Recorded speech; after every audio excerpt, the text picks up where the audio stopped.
This is Fire Emblem, the reincarnation of Fire and Light for the Game Boy Color, a Fire Emblem bootleg that takes enemies and designs from a bit of everything actually. I mean, I posted a screenshot on Twitter and people were recognizing elements from Fire Emblem 5, Fire Emblem 6, and the first map is actually taken from Fire Emblem 1 for the NES, though I do not recognize a lot of the other maps, so they're either original or taken from other games in the series. But with all of that said, how is the game? Actually, it's really good. All of the core series mechanics are here. The combat, the weapon triangle, visiting villages, different ground types give you defense bonuses, and staying on fortresses partially heals your character. The one interesting difference is that when you level up, Pastel Alex, we probably will be mostly watching shit, because that's usually what people pay me to do on these here streams.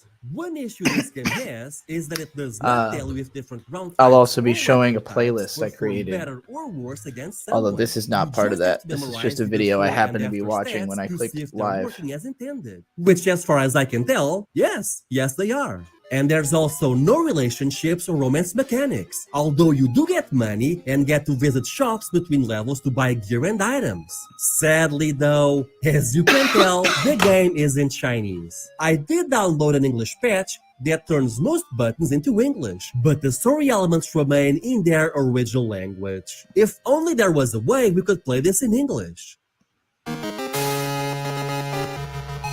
Well, maybe we can, because this is Langrisser 2 Fantastic Simulated Battle for the Game Boy Color, and it's the exact same game, only now it's running under a Langrisser coat of paint. Except this version has also been fully translated into English. I mean, well, it is slightly broken machine translated English, but English all the same.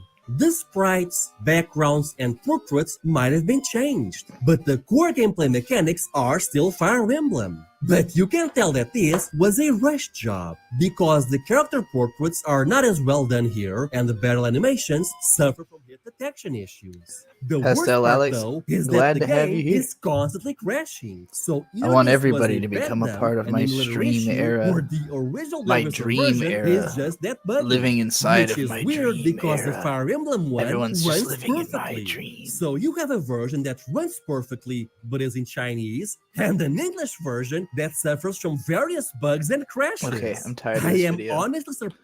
Hello, everybody. Welcome to the stream. I created this playlist called Golden Witch Culture. And the purpose here is... So I made a gigantic list of everything that I consider myself to be about. In the sense that, like, if this thing came up, I'd be like, yeah, I'm about that. Right? Like something that if somebody told me we're about to throw this show on right now, I'd be like, fuck yeah. You know, I'd be like, oh shit, we're about to watch some Pokemon. You know, that's an easy go-to. That could be show, game, movie.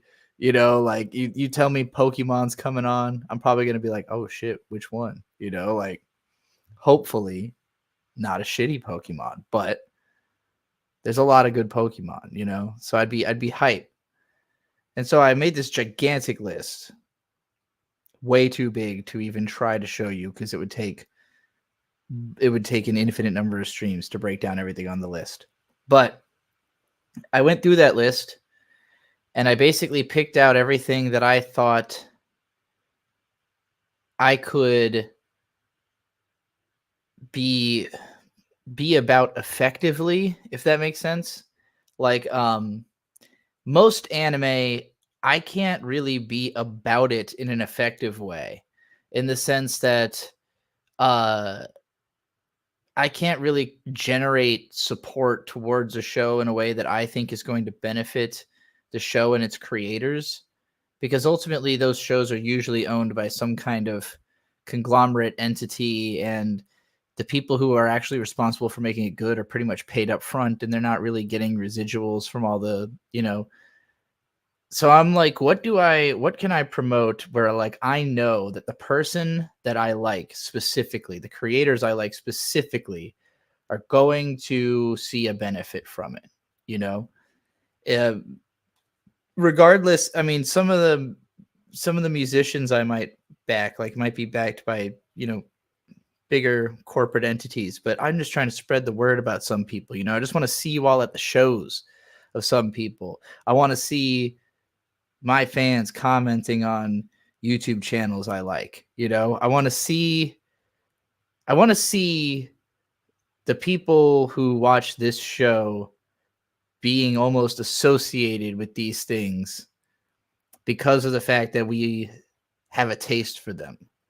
And so this is collecting things that the audience has brought to me, like Lackadaisy, that I love, as well as things that my friends have brought to me, that the internet has brought to me in the form of like people that I work with whose content I like.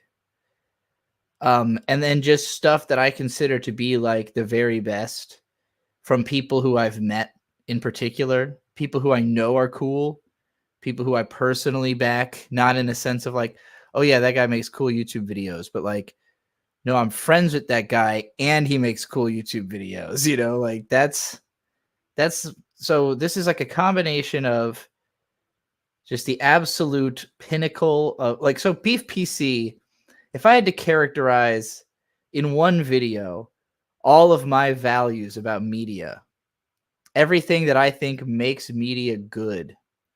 Hello, Dima Fox Paws. You're in this playlist. Check it out. Get fucked. There you are. Get fucked.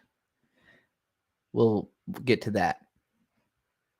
But we have to start with Beef PC. And I know I've already played this on stream a few times, but in case you forgot what happens in Beef PC, we need to watch it again. It's only a minute long. そのさ、ポルタトちょっと待って、なんていうのその、Hey guys! What ポルテト What? ポルテト PC! Thank you! くそ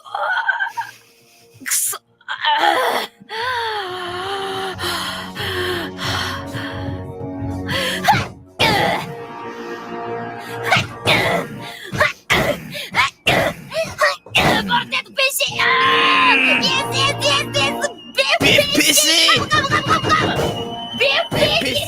Beef PC!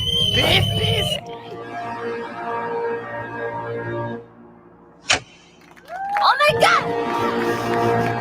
No hungry!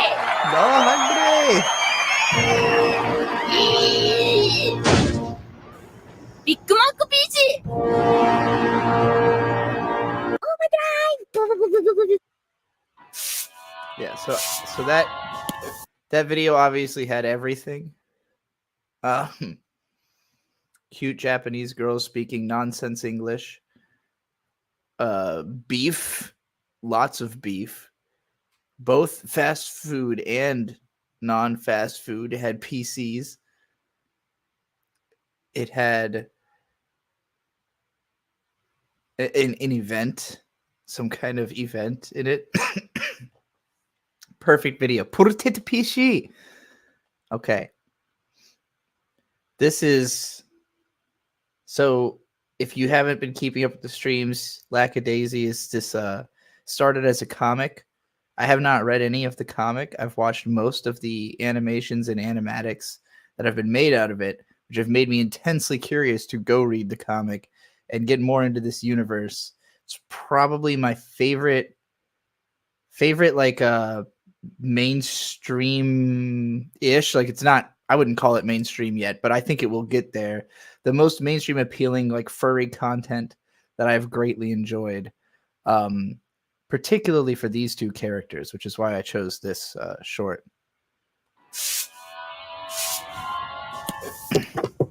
And Amy, no, I don't know who any of those VTubers are. I just like, yeah, the Too Many Snacks channel. Wait, what is that? What are you doing? I take your bishop. I mean your strategy. What strategy are you playing? The Pelagati attack? The Archheiser-Meyer counter gambit? Der Hammerschlag? The Zugzwang zigzag? The poached penguin? The drunken Tartakower? Some half-cocked variation of the dizzy whippet defense? Checkers? Victor takes your bishop. Where'd you learn to play? In a cave? In a trench. Right, in the dirt. That explains everything.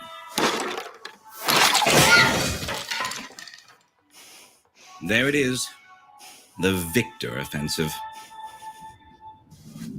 I wonder why the ballistic aspect of this game was never formalized. Incredible.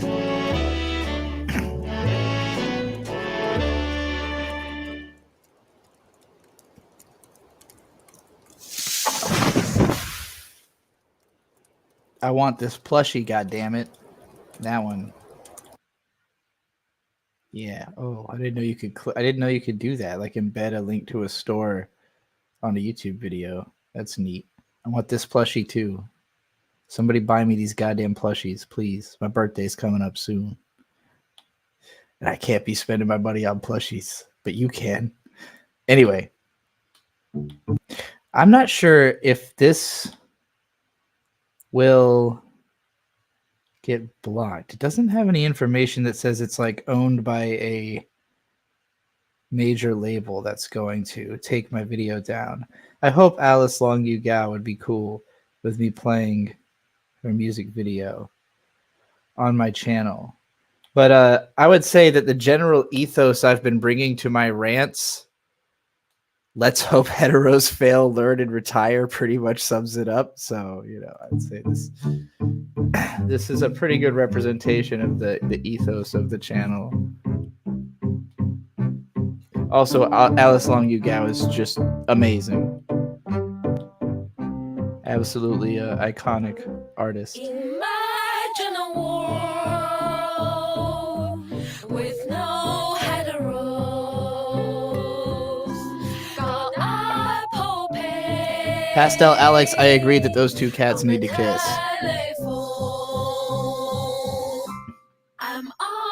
This is not the latest single from Alice Long. She Lesbians is her latest song about how lesbians are crazy, but she loves it.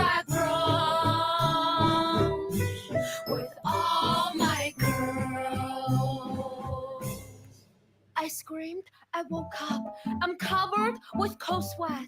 That guy, yes, that heterosexual guy, his hands were on my thighs. We were in a shitty club, surrounded by a sea of his hetero friends. LGBT, OBGYN. If you know, you know. If you don't, you don't.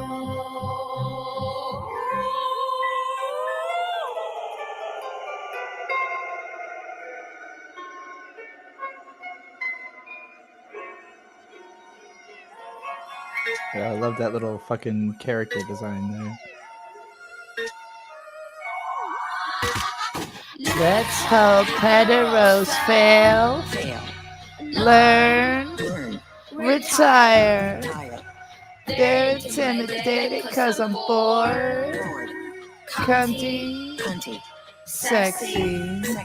I fuck around to figure out, but they get in my way. Call me traumatized, I cry along until it goes away. Chase me to the club at 2 o'clock, I am already drunk. Push me to the wall, emotional, but I don't give a fuck. Let's hope heteros fail, learn, retire. They're intimidating because I'm messy, funny, scary. Rhinestones, Chat. pronouns, True. dry bar, Not true. but margaritas, True. crop top, True. house lab, True. Sephora. Not true. But what is even? True. Let's hope heteros fail, Fail. Learn, Learn. retire. Retire. Forward, Forward. 20. sassy. Sexy. Let's hope heterosexual. Fair. Learn, Learn. retire. Retire. Very intimidated cause I'm messy, Messy. funny, Funny. scary. Amy, it warms my heart to hear about the relative lack of heteros in your workplace.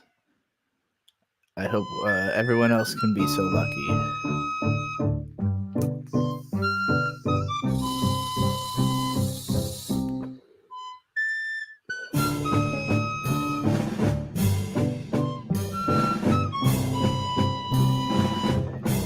I need therapy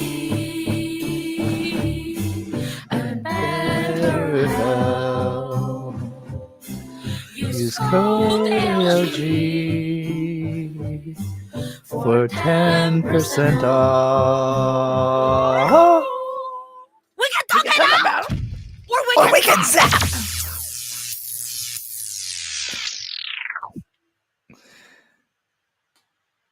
Oh man, fantastic album. Let's Hope Heteros Fail, Learn, and Retire. One of my favorite albums from last year. This was also one of my favorite albums from last year.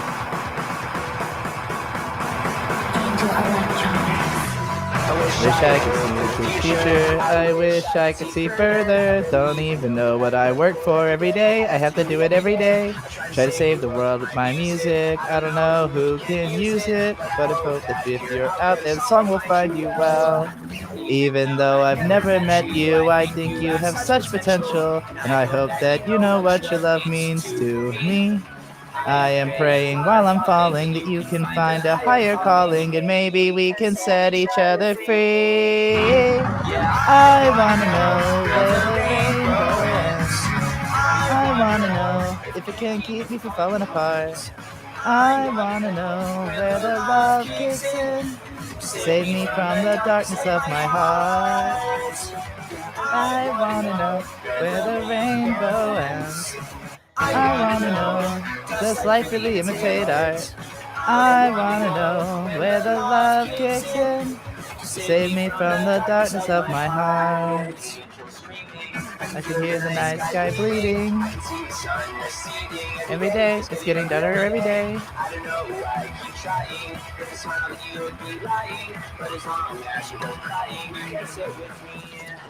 Even though I've never met you, I think you've got such potential, and I hope that you know what your love means to me.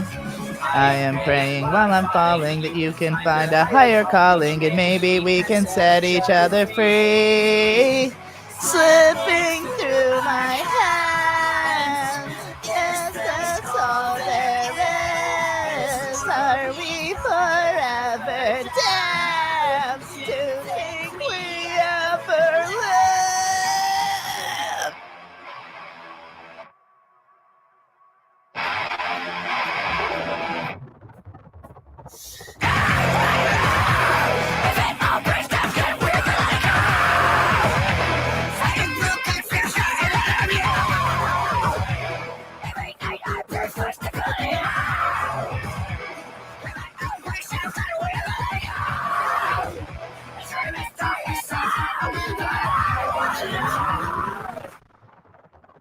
Yeah, I wanna know where the rainbow ends. I wanna know if it can't keep me from falling apart. I wanna know when the love kicks in. Save me from the darkness of my heart. I wanna know where the rainbow ends. I wanna know, does life really imitate art? I wanna know where the love kicks in. Save me from the darkness of my heart. Save me from the darkness of my heart. Save me from the darkness of my heart. Save me from the darkness of my heart. Yes, this is goodbye. But you will be back again. Because this is the city that exists at the end of time.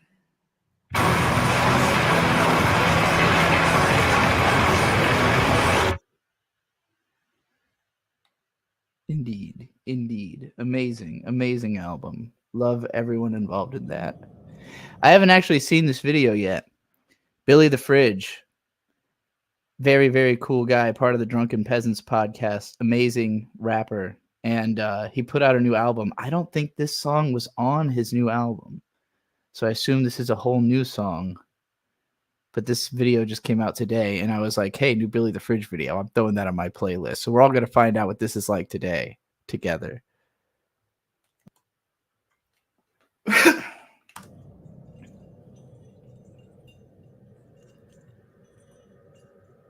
I'm already thinking of the clipping Body and Blood video so far. I am sexy, looking in the mirror, I am flexing. Like to have the sex, but I don't like to use protection. Presidentially caressing my erection, it's impressive. It should get elected and inducted in the West Wing. Farting on cucks like I'm Darkwing Duck. No bullshit, my bulldick's the size of a truck. Not Tom the Dog, I'm talking micro machine.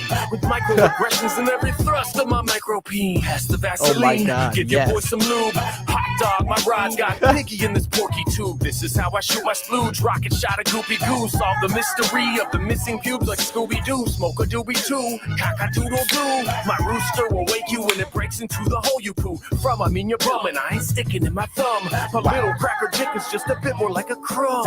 I'm a sex symbol, I'm a freaky hi-hat. Up into the rhythm of a whole fucking drum kit. Watch how I ride, Holy this shit. is how I roll. My little Beat it like a snare while I'm dick hitting is every more hole. like a I'm a crumb sex symbol, I'm a freaky hi-hat. Humping to the rhythm your of a ass whole more like fucking a drum crumb. kit. Watch how I ride, Holy this shit. is how I roll. Beat There's it like Billy, a by snare the while way. I'm hitting every hole. Go bum bum bum bum on a bubble booty bum. That's the Leave a red boy. hand slap in a puddle of cum. We be cuddling some and then I huddle and run. If my pull-out game is struggling, I'll fumble a son. You get to dropping them pennies and we'll get awfully busy. Cream and cheesy for that onion grill, gobble the glizzy. Stay on top of the pretty. Start confusing the roles. Is it a fusion of souls or am I using her holes? She gave me the green light. I stepped on the gas. Her throat is my dumpster, so I took out the trash. Put the music on blast. 808s in the trunk.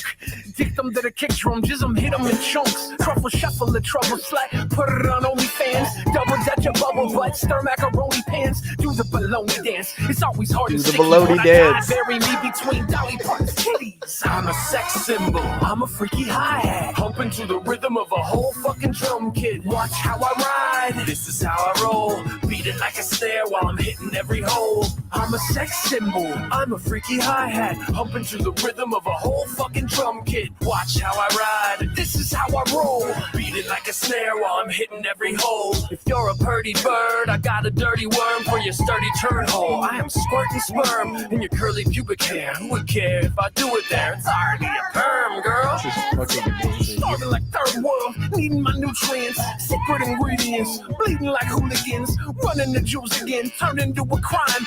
Shit choking up coconut, stirred in with a lime. It's burned into your mind how fine the image is of my spunky jizz. Jack my lantern like a pumpkin grin. It's litty how I pop the nipples on a titty, stick my needle dick inside your space to represent my city. The evidence is iffy, you have to acquit. The donkey wasn't hurt, plus we had a permit, and that's some actual shit, yeah. That's nasty for the type getting ripe on a right swipe ass cheek. I'm a sex symbol, I'm a freaky hi-hat. Humping to the rhythm of a whole fucking drum kit. Watch how I ride, this is how I roll. Beat it like a snare while I'm hitting every hole. I'm a sex symbol, I'm a freaky hi-hat. Humping to the rhythm of a whole fucking drum kit. Watch how I ride, this is how I roll.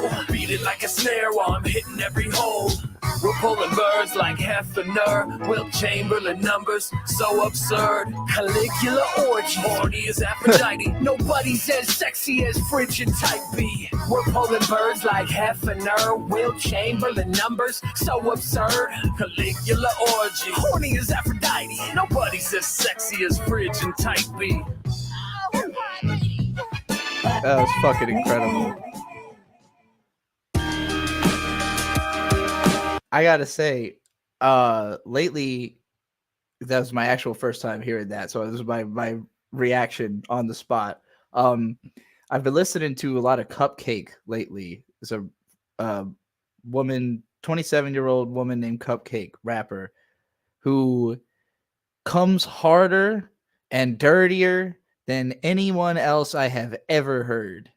In a world of, to me, like rap in many ways is a competition to see who can say just the nastiest, dirtiest shit you could possibly fucking think of. You know, Eminem was a champion of that world for a very long time, just able to say, and all the D12, Bizarre, especially from D12. Between the two of them, they took nastiness from a men's perspective to another level. Lil' Kim was the nastiest woman for a long time. And like, I feel like a lot of the female rappers, they try to be nasty and sexy at once. And Cupcake, she manages to pull that off better than any of the other ones by being sexy in a way that is so nasty that it's like, damn, I totally believe you are a nasty, nasty hoe, you know, in the best possible way, in the funniest possible way. That song just now was the first thing I've seen that rose to that same level from a guy's perspective, like two guy rappers trying to be as nasty as possible. The first thing I've seen that lived up to Cupcake's level of nastiness. So I'm very glad. I'm glad to see that the scales have been balanced, you know, because I was worried. I was like, I don't know if it's possible for men to come as nasty as Cupcake does. But I think Billy the Fridge and whatever that dude's name was, the MC shit. Let me go back. The MC Type. I don't know who Pen Points was in this. I don't know if that was like someone who maybe worked on the beat or something. But yeah, it was really good. Now this one I have heard.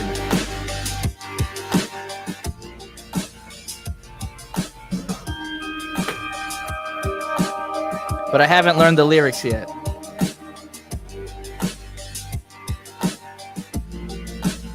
I'm just gonna stare at this dreamy fox man. Many years ago I tried or Pup Boy, I stoke guess. the flame and fight. I guess some space is wise, but hold it all inside. You find comfort in your tears. Think that love is like your fear. I think love is just a dance. You don't know the difference. So give it much. Oh no, just another sacrifice. You can try real hard if you wanna, but you're never gonna make it right. Get fucked, get lost. Just another empty cause. You can try and cry, but you gotta find another star to cross. I know the melody, but not the lyrics. I won't mourn and I won't beg. I can humbly hit the brake. I think this is my favorite from Get Pumped. Gaze into your crystal ball. See beyond your firewall to your cyber social ring. Hope it's really exciting. So get fucked. Oh no, just another sacrifice. You can try real hard if you wanna, but you're never gonna make it right. Get fucked, get lost. Just another empty house. You can cry and cry, but you gotta find another star to cross. Get fucked, oh no.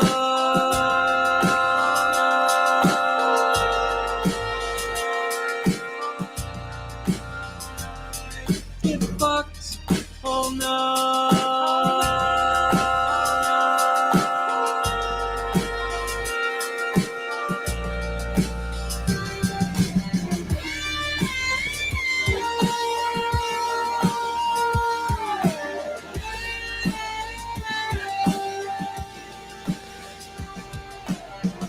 Well, if it gets content ID'd, at least the song is still in the playlist.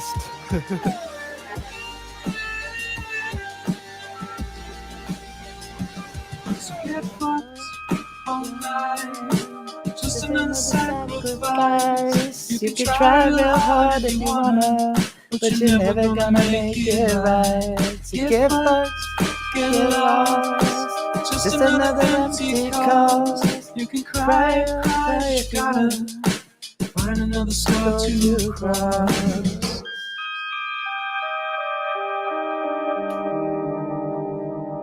I think I'm one listen away from knowing all the lyrics to the chorus. Anyway, Shout out to Dima Foxpaws right there in the chat. Brow. One of my favorite performers and musicians that I actually know in person. I must have the footage of your last Brony concert somewhere. I don't know if you still even want that, or if you've completely moved on into.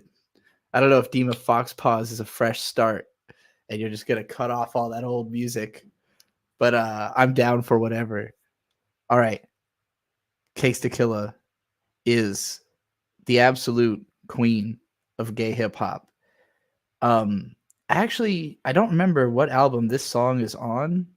I don't think it's from the latest Cakes to Killa album. I put this one in the playlist just because it has an animated visualizer, and that, you know, that just kind of fits the identity of my channel. And pretty much anything Cakes has done is worth having on the playlist.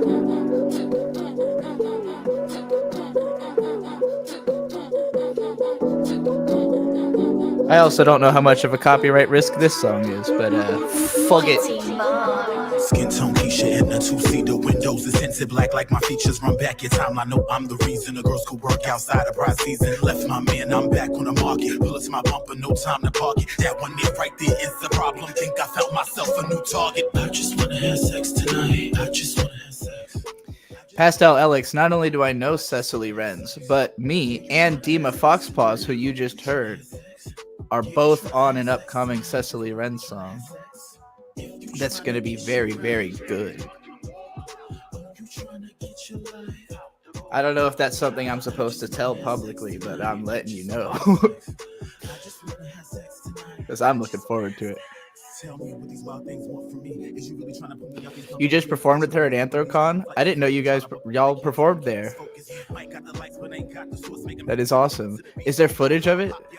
What did you perform? Like, was it Cecily's performance and you were a guest, or the other way around, or was it both like a joint show? I need deets.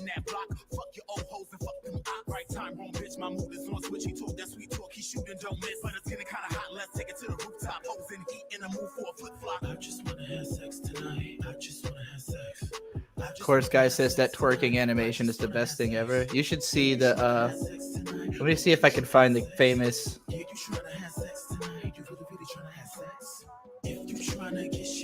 Cakes' booty became like a meme for this specific move. God damn it. How am I going to find this meme?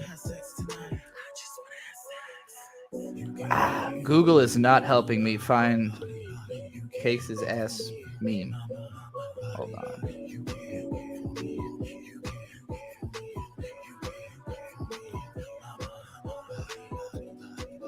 I swear to God, I'll find this shit.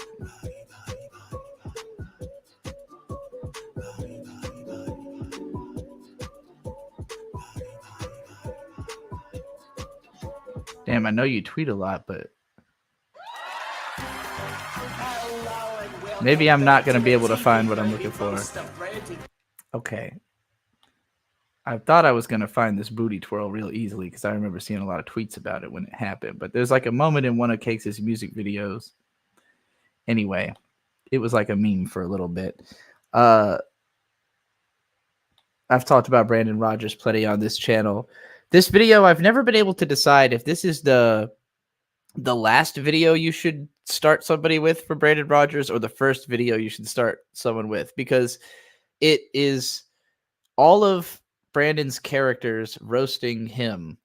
And if you don't know who any of the characters are, this might be a little bit confusing, but at the same time, it's a good way to introduce you to like every Brandon Rogers character. And I just think like the meta text of this is this is like one of my favorite skits that he's done. So I don't know. Hopefully this makes sense. You let me know. Hello and welcome back to the TV Baby roast of Brandon Rogers. I'm your host, Helen Brownstein, and joining me is this lovely cast of characters to destroy this mother tonight. You know, they say to roast the ones you love, but you two would. Pastel Alex says, crazy to know how many artists I found independently are actually related. Happened also recently with Zombie E and Stomach Book. They're also from my home state, Wild. It's more likely than you'd think, especially with the way the algorithms work, because Like, for instance, with Dima, Cecily, and I, we've all been communicating for literally more than 10 years now. So a lot of people know about each of us because of the other ones, especially music-wise, because, like, all of us, through collaborating, like, if you go to Trial of the Golden Witch on Spotify, you're going to find, other names of Dima Fox Paws, many different artist names in my related artists tab.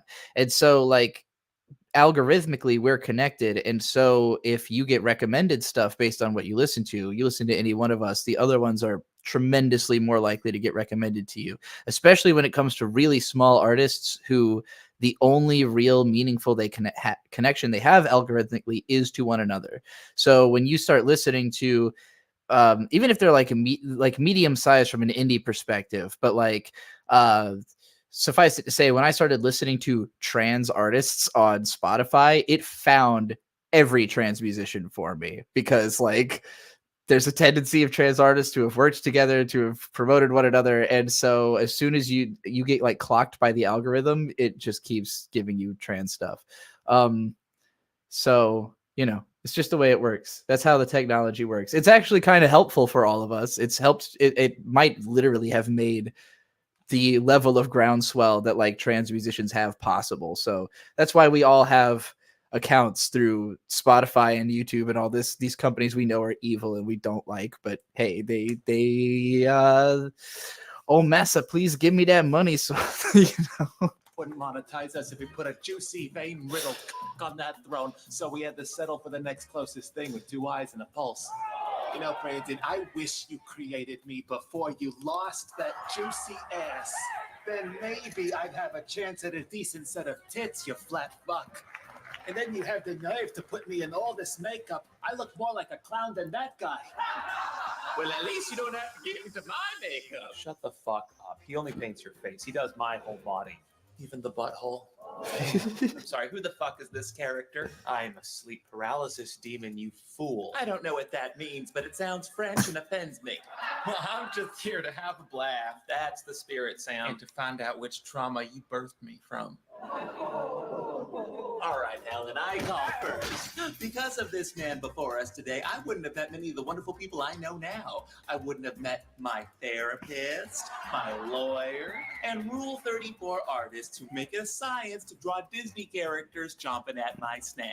Oh, please don't say the S word. Snatchity, snatch, snatch, I'll snatch you back. No, science. Oh, loosen your ass, Carol. You're played by a homosexual, right? I have unlearned the word homosexual, and I'm therefore confused by your question. Well, I don't like that Q word, bitch. What question? Confused. Well, allow me to jog your memory, Carol.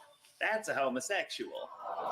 Brandon, over the years, you've gotten so fucking gay, incels had to exist just to keep the universe in balance.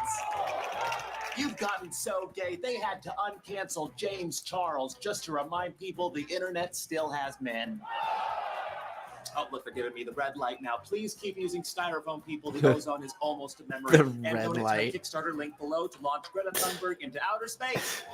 They're giving me the red light. It's a Works in mysterious ways, fucking but with you, I'm gun pretty dot sure on her it's working forehead. shop. Good one, Carol. We're doing that one, church. Now, you've only played me a couple of times on this channel, but both of those times you have had ungodly diarrhea. We don't have to go into detail. I mean, after the first time we worked together, I prayed you would find a nutritionist.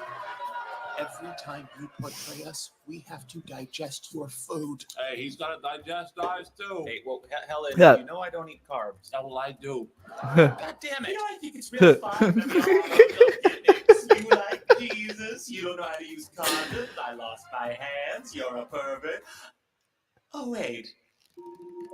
It would have been real swell having me put these contacts in my eyes every day. Oh, Brandon, you see how damaged the pieces of you are, dog? You represented by a goblin, a drag queen, a discount Dora, Ezra Miller, a sex toy, and another goblin, dog. Man, you better thank God you got at least one good character saved in this channel, dog. Hey, don't bring God into this. Bitch, shut the fuck up. You walking around kids with that dick tip haircut, you should be ashamed.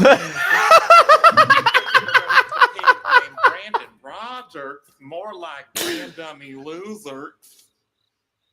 Did Helen write your jokes? Nobody wrote my jokes. It was the Hurricane Tortilla kid from Vine. Remember him? I'll bet you Brandon eats more tortillas than most people. What? Why don't you have a seat, Sam? I'm already one step ahead of you. I think you're very brave, Sam. Oh, shut up, Brandon. You couldn't write a brave character to save your aim. That's me and that thuggish Hispaniac, the only two tough guys you created. Ah, fuck off. I'd like to see you sit on a pineapple. Which way? Right side up.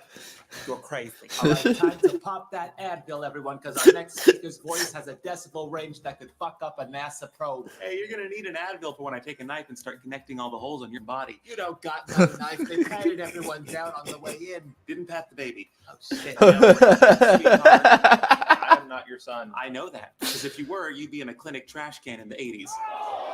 What? He's ugly. Oh, at church. I mean, the worst thing about you playing us is that we got to have your teeth. Anyone who wants that mouth on their is either blind or broke.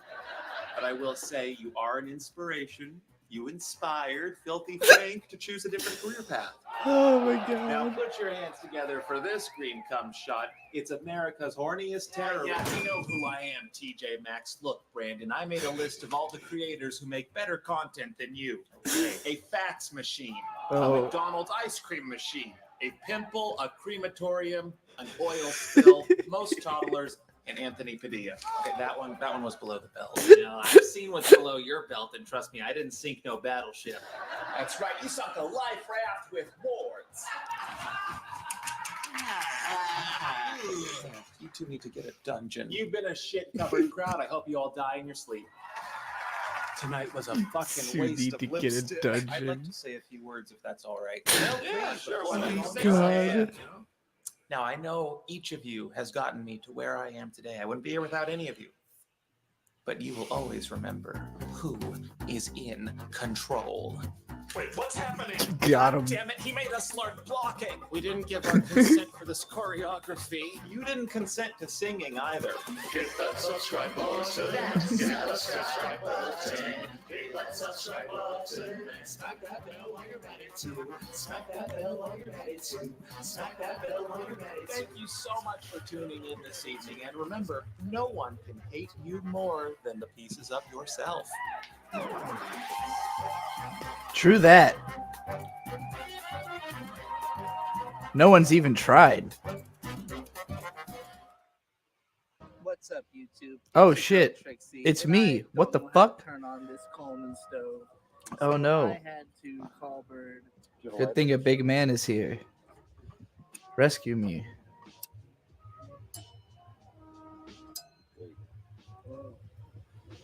Is he forever cursed to update that every time there's a new character? Probably. I'm not sure. I guess there's probably been a few new characters since then. Okay. Brandon Rogers has done a lot of like full shows, or a couple. I shouldn't say a lot. A couple of full shows since then, because there's been the Bryce like backstory show, which is the CEO woman character, and then there's like a show about a really shitty acting class director trying to make a movie for some dumb rich parents. It's what you call fawn or something. You look homeless in this video? We are on the side of a hotel. Burn flavor to it, but I like burned stuff. See all the stuff on the pan? I'm pretty sure you're lying about the hotel and are just homeless. Well, that is a weird thing to say. It is hot. Not as hot as I thought, though. Not as hot as you thought. Well, I'm not standing in the sun. I mean, at the time we recorded this, we were traveling for work, so we were staying in hotels like constantly, and we were in Tulsa at this hotel. That was, well, it was like probably half an hour outside of Tulsa, but it was a pretty nice place. But the problem is that this was like what, exactly a year ago? Yeah, June 25th. So it was like fucking 100 degrees outside, and you can see where the sun, like you could see the exact line where the shadow from the hotel like is created by the sun, and we're really trying to stay inside of this shadow, like not let the sun touch us because it's so fucking hot, and like the shadow's keeping it maybe 10-20 degrees colder, you know. But like we had food to cook. We just didn't have anywhere to cook because most of the hotels we were in didn't have any kind of stove, you know? So, yeah, we'd have to set up the grill outside and, That's probably most of it. yeah, I guess for some reason, even though it's called We Made Breakfast near a hotel or beside a hotel, people want us to be homeless. Bird splashed himself with grease and injured himself in the course of making this video. Yeah, I guess you are supposed to put it on like when it's.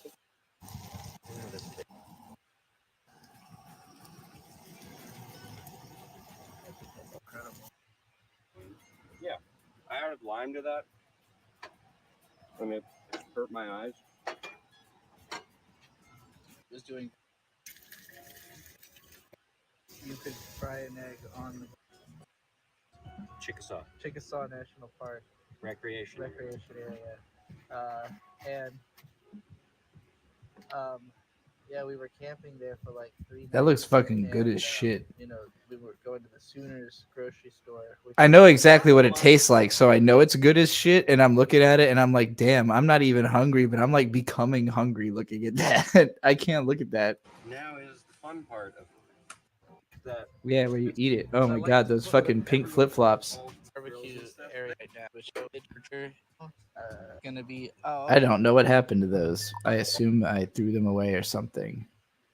Here's what my current flip-flops look like. They're like that. I like them a lot more. Anyway.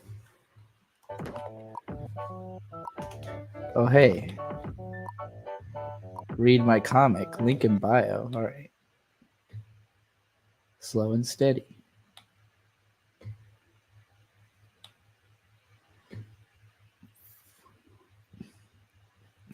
I think I'll murder someone if I get another beer spilled on my shirt. That's the price you pay when you decide to go to a college kegger. I never signed that contract. This house after 7 p.m. transformed into a den of boozery and hedonism. Everyone inside the building signed the contract, friendo. Okay, well, that's a shit deal, so I'm going to wash the beer off my hands. What's the point?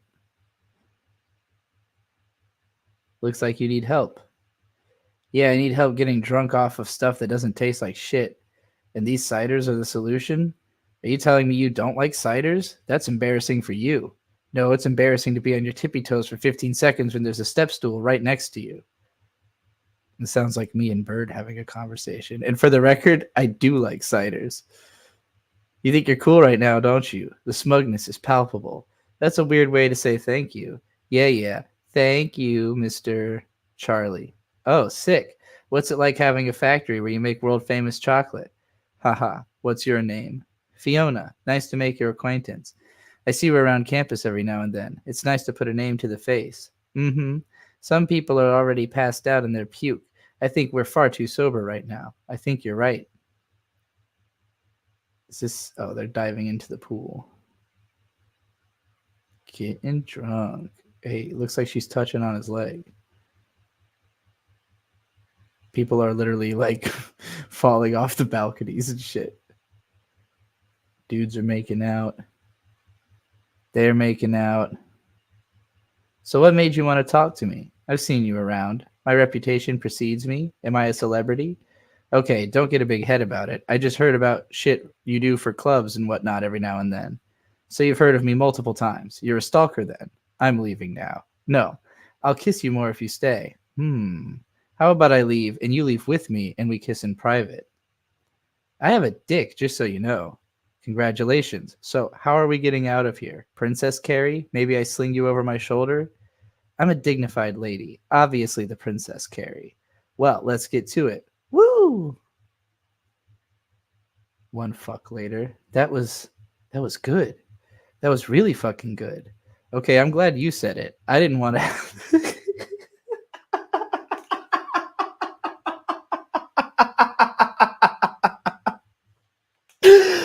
I didn't want to have a better experience than you. So we have awesome sex with each other. That's established. It is written. And it's super fun and easy to talk to you. Ditto. Where's the catch? You're the catch. I'm a lucky duck. Are you free tomorrow? Yeah. Then I'm taking you on a date tomorrow. Now shut up and go to sleep. Gotta give me a kiss to make me go to sleep. Well, that was fucking adorable. I love it. I really like it. This is Slow and Steady by Zen Huxtable, or Flip Down Yonder. I guess the Zen channel is pretty much dead, so we'll just go with Flip.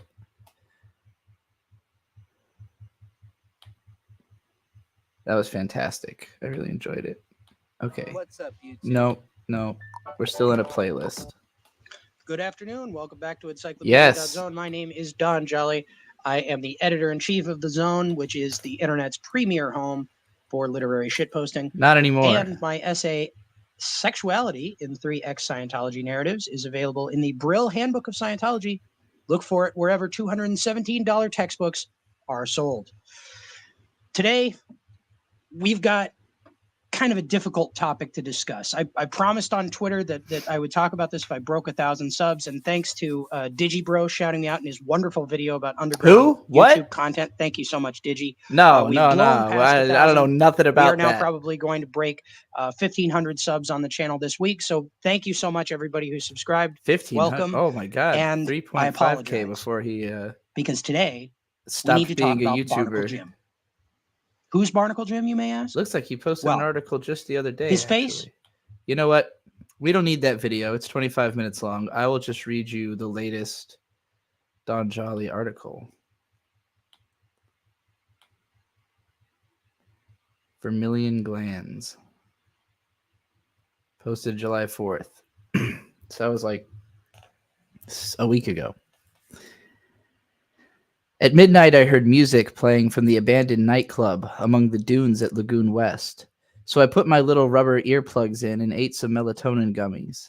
I was asleep in about 40 minutes, give or take, and I got up on schedule the next morning, 5 hours. Not ideal, but not bad either.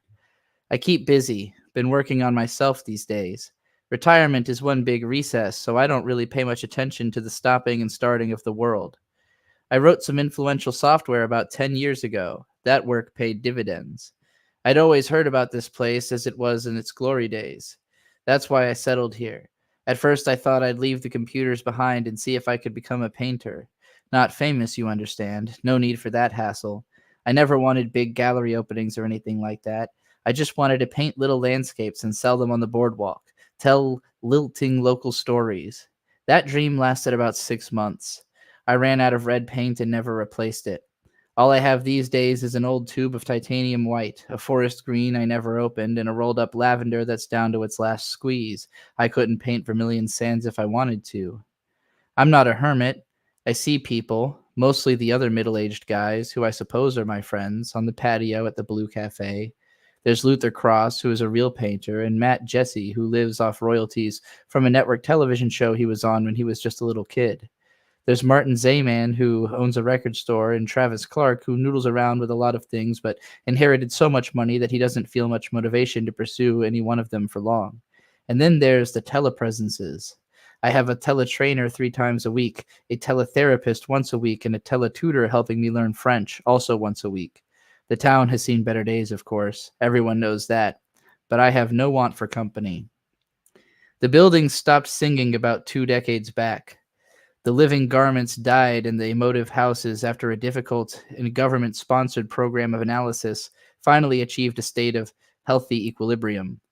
The old guard drifted away and the new guard came in, carrying me along. But we still keep up the photographs of the old days, and the platform in the town square, which was meant for statuary, is still empty. We like the emptiness, or I do anyway. There's something conceptual about it. I think that's the word I want to use. You don't see too many people on the streets in summer. Too hot. The old buildings cast long shadows, cream-colored concrete mixing with the surrounding desert like strawberries and cream. The desert is a jungle with its life underground and the perfect disguise above. I think that's a line from a song, but I can't remember who wrote it. I suppose it doesn't matter now. The older I get, the more I think that life is just about accumulating trivia. I try to leave it in the past where it belongs. Focus on the now, that's what my therapist says, or that's what my computer speakers say when my therapist is speaking through them. Focus on the now, Marcus Aurelius agrees. He says that the present moment is all we have. The past is dead and the future isn't born, so why worry about dying? The only thing you're losing is the only thing you had to begin with, a moment, a burning match of decision. But I guess Marcus Aurelius also says that everything that has happened and will happen was set from the beginning, and that when the world ends, everything will just happen over again in exactly the same way. Who knows how many times we've all gone through this? I guess I don't understand how Marcus Aurelius can believe both things, but then I've never read him. Not really. I know some great YouTube videos, though. I really think I'm making progress since what happened last year. I'm sure you've heard about it. People around here talk. There's nothing else to do, really, just talk. So, of course, you know about what happened. And yeah, I still have bad days, but I'm starting to have good days, too. I'm making better decisions. Everybody says so, or at least my therapist does. I'll give you an example. A few weeks back, I was sitting on the patio at the Blue Cafe like I do every morning. It was one of those delicate hours, sunny but not hot yet. Ra's blazing halo, occluded by bulbous ice cream piles of cloud. I was paying more attention to the sky than the conversation. Luther Cross and Travis Clark were there, the two C's. Luther tapped me on the shoulder to get my attention. He'd asked me a question, but I didn't hear it. I was off in my own head. I apologized and asked him to repeat what he'd said. I wanted to know if you'd seen the new girl in town yet, the one with the shop on Button Willow. I can't say I have. What does her shop sell? Travis laughed. Oh, you just have to see it, he said. I shrugged. I'm too old for the enigma. What does she sell? Don't worry about what she sells, said Luther. You have to see this girl. She's 33, but she doesn't look it, which isn't to say that she looks 18 or something. She doesn't look human. Travis Clark elaborated. She's almost 7 feet tall. Her lips are chrome, not painted with silver lipstick. They're actually some kind of metal. Her tongue is, too. How did you see her tongue? I made a point of looking. I saw it glitter. Chrome tongue, no doubt about it. I imagine that if you were to kiss her, it'd be cold. I've imagined the same thing. She has silver hair that hangs down to her shoulders. She looks like a gigantic hood ornament, or an Art Deco statue. A Chrysler Aphrodite. A Chrysler Aphrodite. Isis with the head of a machete. Oh, Neo-Egyptian for sure. I'd let her put me back together. She might even do the goddess one better. Every time I think of her, I find my 13th piece, if you catch my meaning. Sadly, I did. Travis's brief flirtation with amateur Egyptology had left scars upon us all. So what does she sell? I asked. Travis shook his head and chuckled. You're going to love this. Okay, Luther explained. They're dildos. A whole shop of dildos. It's a pop-up. Some kind of retail experiment for a place called Bad Dragon. They have a gynecologist on staff with calipers and everything. You can go in the back and get precise measurements for free, just like going to the eye doctor. That way they can get the sizing right. Who cares? Look, the important thing is the dildos. They're not human dildos. They're from animals, horses, dogs, even made-up things, dragons, werewolves, Japanese fox spirits, you name it. Huh, I said. Travis seemed a little hurt. You don't sound impressed. I'm not, I said honestly. If you could just see this girl, Luther said, just see her, you'd feel different. I'm not interested. This sentence landed in the middle of the table with a disappointing thud. Luther and Travis were quiet for a while, staring at their coffees. The unspoken question was, why not? So I explained. How many times am I going to go through the same unhealthy cycle?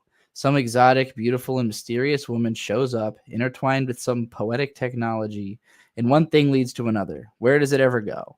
I've heard the sound of my voice whining through the metal gardens like a forgotten lover, whispering over a dead harp 8 times in the last 6 years. All it ever does is waste time. Plus, the technology is getting lame. Animal dildos? Come on. Where's the melody? New technology used to hit this place like the mutability of character and setting in a dream, like Horace's hand, foot, hand, and now it's just, well, the only thing interesting about it is the data analysis necessary to identify the existence of an extremely niche market. The salesmen are the only people innovating. It depresses me. If we stick with the dream analogy, this kind of stuff is a repetitive nightmare for retail clerks. Just an endless line of customers and you're making change all night long. Have a good day, have a good day, have a good day. Pointless. Who cares? The answer, of course, was that Travis and Luther cared. I'd spoiled their fun. They left shortly thereafter, presumably to reconvene elsewhere and plan their daydream approaches to the woman with the chrome tongue. I left the cafe and walked home. I ate 9 almonds, recorded their calories, and went for a bike ride.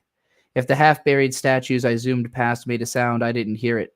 I had my AirPods in and was listening to a podcast about the best podcasts to listen to. Things are getting better all the time. Don't worry about me. Huh. In my headcanon, this is now a story about just being the average WATP listener. A podcast about what podcasts to listen to. That was great. Very enjoyable. Okay. That was Don Jolly. Forget about the anal history of Barnacle Jim, but do watch this video if you haven't seen it before, just not on this stream. I have to pee, so you're just going to watch me and Nino react to this furry game that one Lucario fan clipped while I go to the bathroom. Oh, look up. Also, somebody should probably send me a super chat with a request to watch something or something, like some kind of super chats, because so far I was streaming for an hour and I ain't got no super chats, y'all. What the fuck? This is making me cry. I will go.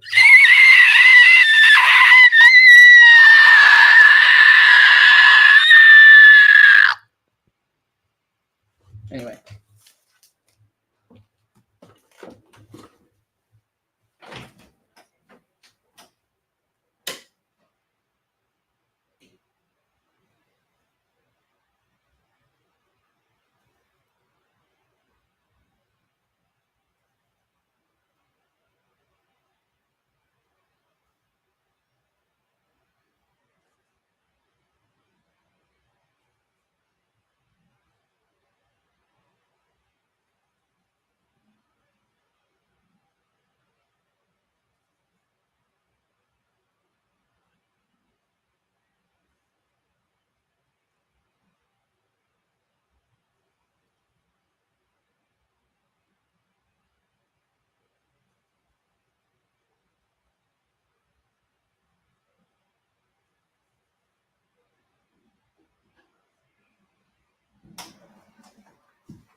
I forgot to actually hit play on the video before I went to the bathroom.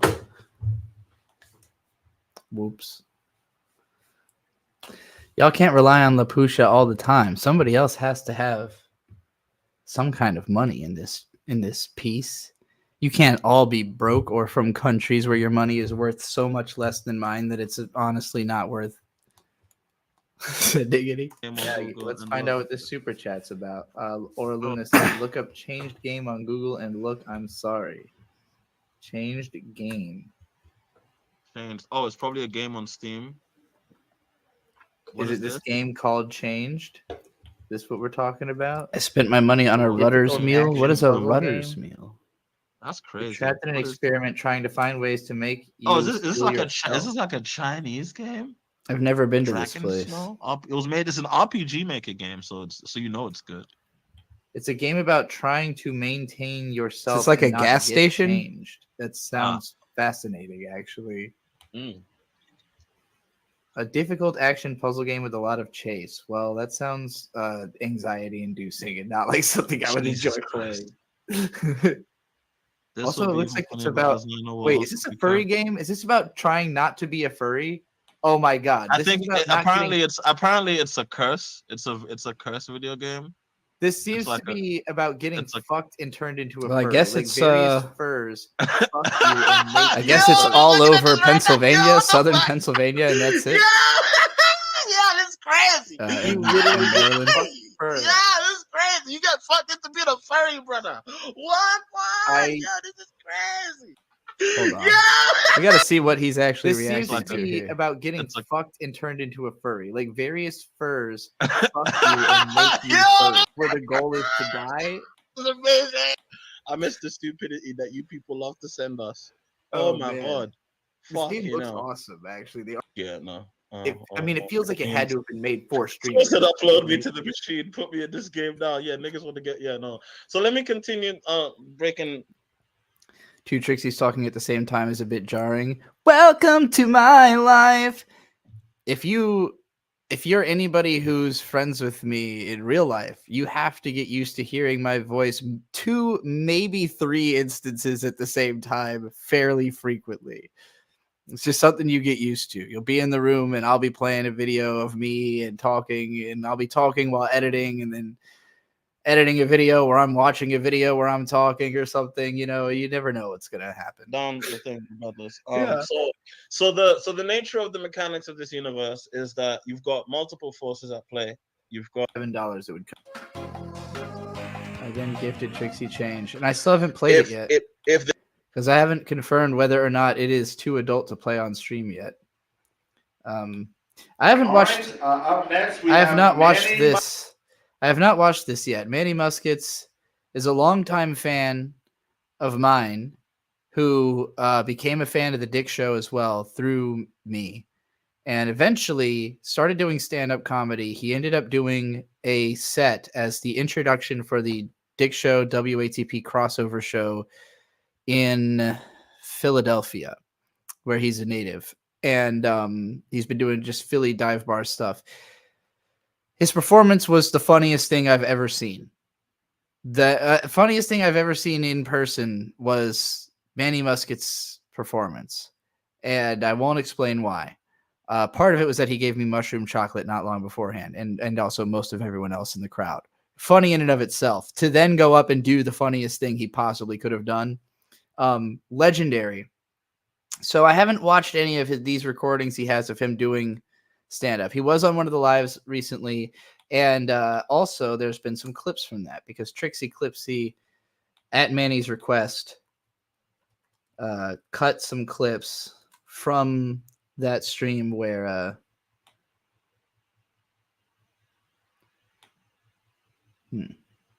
yeah, here we go. Cut some clips of Manny. Here's Manny talking to Necromancer. We all know Necromancer, right? Necromancer is sort of the first head on a pike of this channel, standing outside the gates of this channel's castle. Somebody who paid for us to watch his video, and then oh, hey, you're here. You can rewatch this with me. This Manny Musket's believing in Necromancer. Real quick. Why are you talking about Necromancer? Just because? No, Manny Musket's talked about Necromancer. I'm just showing this Manny Musket's clip for everybody. Necromancer. That's even gayer than I thought your name was. You raise cats from the dead? Get over it. They're cats. They're meant to die. They got 9 lives. You only got one and you're wasting it. Being a damn necromancer. No one cares about magic. It ain't real. Okay? Neither are your cats. They're fucking dead. Leave that way. And stop watching the anime. Do it, push-up. Necromancer. Nobody likes you. It's fine. Maybe somewhere else in your life you will tolerate. Just not here. Get a new life. Do something different. You're not gonna get an anime house. It's okay. It's a bad skill to have. I don't know why Trixie does it. You are going to get better skills. Maybe you're good at anime art.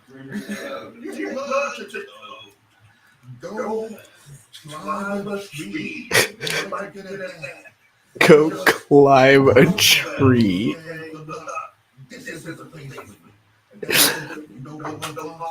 You don't want no part in this. I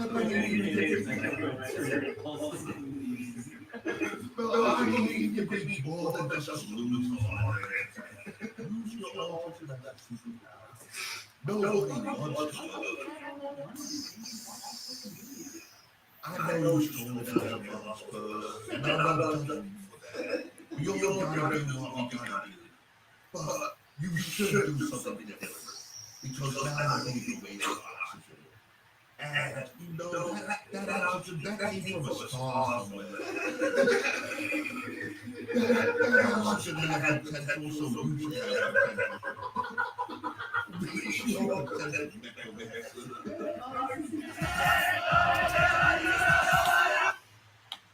Incredible. This is a message to Ellen. Right, don't get it, today's a new day, handle your business. This message is specifically for you, Ellen. Fuck everyone else listening. You have value. You need something. I don't even think Ellen's here right now. Yeah, fuck ugly ass cat. You hear that, Ellen? You're important. You administrate. These other people probably can't spell that word. And ripping on Vito. You started recruiting and getting back in the stand-up.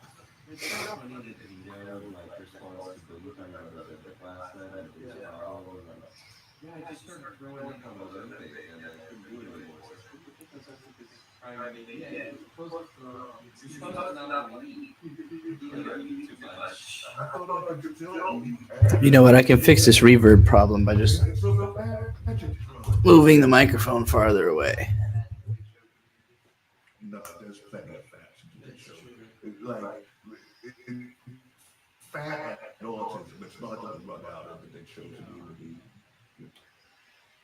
Fat and autism, you'll never run out in the Dick Show community. So anyway, I have not yet seen this Manny Muscat's Zesty Pride Month set. Muskets.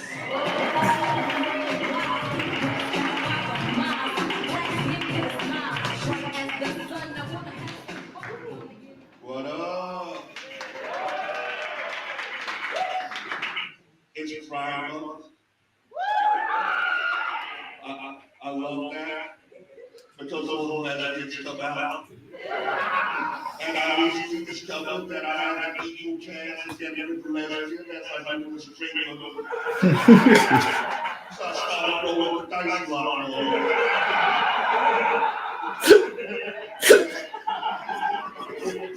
If you're ever dating a lesbian, giving one of them the dick is a lot like giving a vegan or a big fat. You've never heard so many compliments about some mediocre people.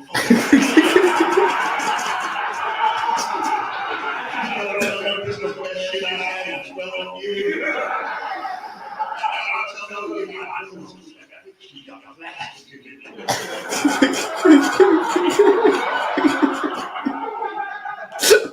It's wild how Paul technology has affected my patient's liver over the years. So when I was a kid, everything was blurry, it was pointy. I had to judge down patients the size of their tits. But then I got this ultra HD deportation. So I can judge down patients the size of their eyes.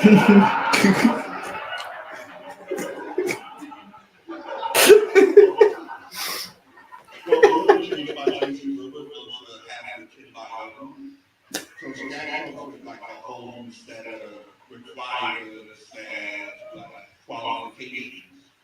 Like my highest quality right now is I need to go kiss my baby mom.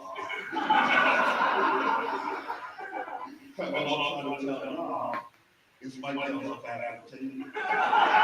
Shit, I cannot understand what the fuck he said there. But what I'm trying to tell y'all is my girl's a bad potato. I still couldn't understand it. So I'm tired of acting like a flathead crowd that I really am. I think it's this guys. So ever since I was a kid, what did I like? You know, I used to expect everything. Until the day I finally got one. Then I was asking where this kitty like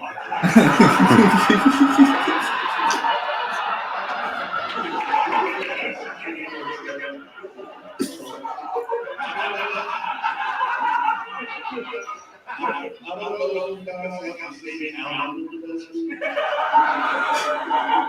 Every time I'm on Twitter, I see girls come up with me babies calling dudes gay. They're like, is it just me or is it this sexy when the big text you like fella? All I want to know is this sexy not even gay. Because I love Katie. That's my baby flavor. And now I'm a whole new attitude to this comedy. Oh shit. I don't know if you guys are coming out with the new Boots movie. And the only thing that's going to be different in this movie is it's going to be one white slave. He's gonna go through all stage stuff. He's gonna get a lot of images. They're gonna change names of also images. He's gonna get his foot cut off. And then the movie, the one who's gonna do the most air now. He still won't be around after he did.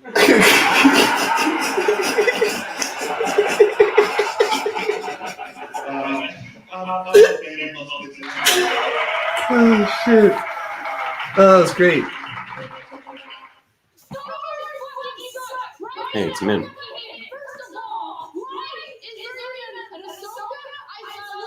Why is there even an Ahsoka? It's a good question.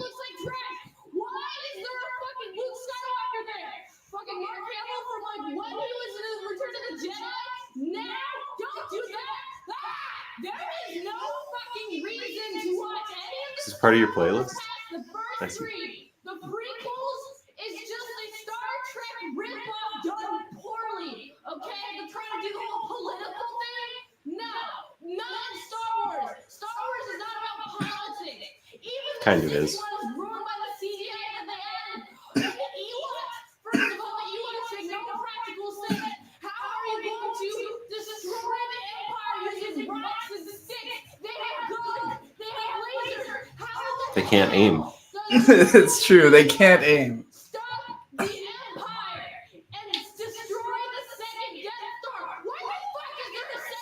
So is she trying to say that all of the movies past the second one are bad? Maybe.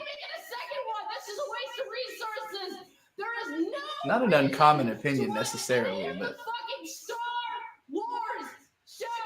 There's no reason. The only Star Wars you need to watch the first three and also the other comics. okay, so she's still okay with the third one. Once they start making the sequels, let's just Prequels. Prequels were good. you Disney. You're ruining That's a loaded opinion to have. Huh? that exists. This came up at work today. I asked a bunch of people who. Hold on. I have to make her quieter to hear you. Ow. Sorry. Don't bang it against my toe. Came up today. What's your favorite Star Wars movie? Because I work with a range of older to younger people who were either out when it was out or hadn't seen any of them, which is strange. And most of the people who were old enough to have been alive when the prequels came out, like I got a lot of 03's my favorite. You know, him embracing the dark side and everything. That was really, really cool. And my favorite's Phantom Menace. Mhm. It's just fun. You know, it's cool. Yeah. Pod racing. I don't The know. pod racing scene is really. I remember as a kid, I had maybe like seen scenes from the first three movies by the time of the Phantom Menace, but that was probably the first one I like actually saw. And I remember having no fucking clue what was going on up until the pod racing scene, and then being like, "Whoa, this is fucking awesome!" And then for the rest of the movie, having no idea what was going. Basically, spending the whole movie going, "Where's Darth Maul?" I thought this was going to be a movie. Well, he's in the about Darth background the Maul. whole time. I know, Yeah, but he's like, chasing him. That was my problem. I was expecting considerably more Darth Maul out of the movie based on the marketing. I will accept that as a problem of the movie, but It's really a problem with the marketing, but you have to understand as well, the movie did give us Darth Maul. yeah, it's true. Like Cool character design. And Qui-Gon Jinn, very cool character, very fun to have around. It explained a lot, like the midichlorians. And Do you really think Qui-Gon Jinn is that fun of a character? Yeah, I like kinda just Qui-Gon a Jinn. boring old dude. It's No, just I like Liam Neeson. I like what's his name? Fucking Obi-Wan being Ewan McGregor. Ewan McGregor. That's really good. Yeah, That I was like my that favorite too. thing about that movies. I don't know. That was I think it's a really good combination of like, if you look at the original Star Wars movies, except for the very first one, what's the first one? New Hope. Yeah. New Hope. They really knew what they were doing until they got fan feedback. They really didn't know what they were doing for the next two movies. What do you mean by that? Well, which movies are you talking about? The originals? So A New Hope, and then the Yeah. next two movies. Yeah, Empire Strikes Back and What Revenge of the is Sith. no? Well, I mean no, it's not Revenge of the Sith. Sorry, Return of the Jedi. Return of the Jedi. Well, the first one I don't even think was so. The first movie is a clusterfuck. Yeah. If you go back and watch But it's it- more well thought out than the other two to me. You think so? I do. Interesting. I like the third one the most. I like Return of the Jedi. It's a good one. I mean, it's got all the, oh my God, it's a Force ghost Anakin. Oh my God, Ewoks. Oh my God, the Death Star's blowing up again. Yeah. Oh my God, look, the little guys are beating people with sticks and I rocks. understand people don't like that stuff about it. No, I'm saying that is cool. Oh, yeah. Well, that's the stuff that people complain about. That's the stuff Mint was just complaining That's literally about what in Mint's complaining spite about of right now. Also recommending that movie. So when I went and rewatched all these, and I watched all of these after having watched like all the documentary footage about how they made them, and like as I understand it, the first movie, George Lucas, he had like just an endless number of outrageous ideas, and the people around Which is him, awesome. like, That's yeah. why the prequels are good. Yeah. Well, Like- that's what makes them fun. Don Jolly is 100% on your side. He has a video about why he loves the prequels because they're just so. It really is like, yeah, everything that guy wanted, he put in there. You know? Remember This is what it would really how look like if Force this dude could speed do whatever is a he thing wants. for one scene and Yeah. only one scene, and it's so fast you don't even really pick up on the fact that they are force Yeah. speeding. It's great. It's awesome. It's really fun. Trade disputes, politics. So I had seen this stuff about the original movie about how like it was kind of saved in editing by his wife and like just was a kind of a disastrous filming experience. Yeah, but And, like they also didn't have any money. It was kind Yeah. of his first experience like doing a movie by him, like of his own design and everything. Mm. I would love to have seen that movie without it being edited by his wife. Well, I mean, it wouldn't exist. He didn't he didn't believe it could be done, basically, based on what they had. Like they filmed all the footage and then they were like, oh no, we don't have enough footage. And then she was like, hold on, hold my beer, I'll figure this out. And she like made a movie out of it. And it's competent, but at the same time, you can feel there's all these moments where like the camera just cuts too soon. Yeah. Like it's jarring and you're like, oh, weird. You know, that scene just kind of ended. And it's like, yeah, they were supposed to like, oh, and it's something kind got of, messed up and I they kind couldn't of have reshoot the it type opposite thing, you opinion know? of what Mint is expressing here. Mm. I think everything after the first three movies is the best Star Wars. Interesting. Maybe not all of I it. highly disagree with that. Maybe not all of it, but like the prequels, all of the extended universe that Disney then said wasn't canon anymore, and they're slowly bringing back into canon, but worse. Mhm.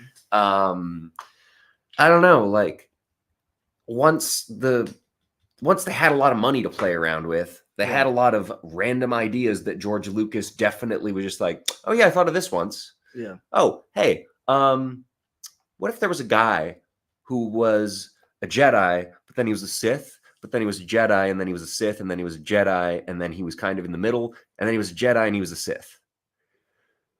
And what if there was some random woman who wanted to just completely destroy the Force entirely as a concept? She wanted to get rid of it. Yeah. I don't even know if George Lucas came up with Kreia. Who knows? Probably not. I think she was from the games originally. Did he have nothing to do with KOTOR. those? Not that I know of. Like, I mean, there was so much fucking ancillary Star Wars media before they retconned it all out with the fucking new movies. Butthole Weed with $5 says to watch my 5-minute Maddox video. He's a cuck. Also, Lucario DM me. Worst editor of all time. Also, love you, Bird. Your taste is bad. Watch Landon, Love Live. if you're trying Why are to... you calling him the worst editor of all time? Landon, if you're trying to develop a relationship with an editor, you should not go out and publicly call them the worst editor of all time. For not That's checking your just my DMs advice. immediately. Yeah, Also, he's not even here. Whatever. We'll watch your Maddox video. Star Wars: The Clone Wars was really, really good. It expanded on how fun the prequels was. God damn it! I keep forgetting you're not called Butthole. No, Landonime. Why the separation? Why not just? I feel like Landonime would have had a lot more subs by now if this was called Butthole Weave and was You the would- same. one would account you think, do all wouldn't your- it? All your super chats with. Where's the Maddox? There it is. How's it going, my friends? Landonime here. I've seen this I want to before. welcome Landonime. you to a series I've been planning to start for a long time. It's called OVA Anime Monthly. The gimmick is that once a month I'm going to watch an OVA that is 10 episodes. Lucario, hey, you're here. Butthole Weave's trying to get you a hold of you, I Kind of a guess. simple review. That Lucario, Butthole Weeb has publicly called you the worst editor on planet Earth. He did do that Basically bizarrely. an original just video now. animation that was produced with. But luckily, nobody trusts that So alcoholic if I can do my madman. best to not be lazy, I want to Hey, watch and review. you don't some have to talk obscure about me anime when I'm movies sitting right every here. month and hope that this is just like a fun project that turns out to a great recommendation / anti-recommendation series I can do for the hell of it. Today I want to kick off this monthly series. You see the whole Boogie faking cancer thing? Metal Skin Patch. Or, Boogie questionably faking, allegedly faking cancer thing? No, I have not. What is this about? Boogie might be faking having cancer.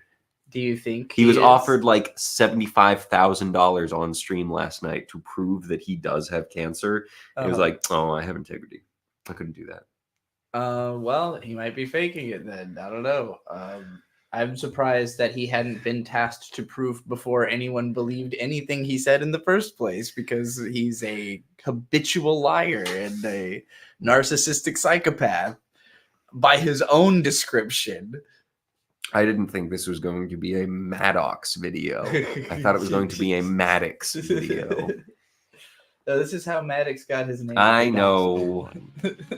Maddox L1 is a 1987 42-minute OVA short that is helmed and directed by Shinji Aramaki, who also directed the new 2019 adaptation of Ultraman, which is dog shit. Boogie's not a crypto scammer. Sorry, chat. Boogie's not a crypto scammer. He said, "Buy my coin if you want to go broke."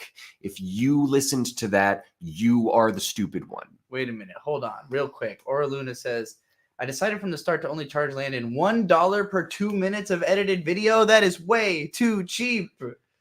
He said, I assumed the low price would make up for my periods of absence due to college. That low price, he should be Kissing your ass. Yeah, he should he should pay you more money than that. He should say, no, I cannot accept such a low rate. $1 for 2 minutes of footage is fucking preposterously low.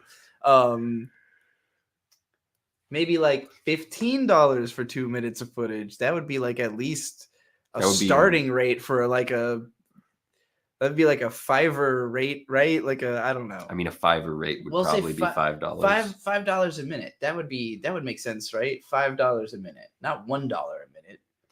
Landon, you extra don't get to give this guy shit. Well, Landon probably can't afford to pay more than $1 for 2 minutes, but that means he cannot say a damn word. They don't even want to get paid my $10. You should tell Landon that he has to pay you more because he's outed you as the worst editor on Earth. Not that I believe that's true either. It's just he's got to learn somehow. Yeah, you cannot allow this to stand. He can't just undercharge you and complain about your work. Disgraceful. Anyway, here's more Landon. Butthole Weeb, you never answer me, fuckwad. I'm not complaining, but it's been 5 days, bud. Landon, you're literally complaining. You are complaining. While looking at the stats, I mean, 5 days. Wait, has it really been 5 days since this was all organized? Who fucking knows? I can't remember. Landon, when The did days feel you like when did you moments send him turned the to video? hours. At what stage is this? Did you send him a video? I don't even know if Orlun is he. Did you send them the video? Like, what are you talking about? The most tragic part is Landon already loved the first 2 minutes that I already did edit. So you already have been working on it. So it hasn't been like 5 days and you never even touched it. You already started working on it, and Landon's like, not fast enough. Not fast enough.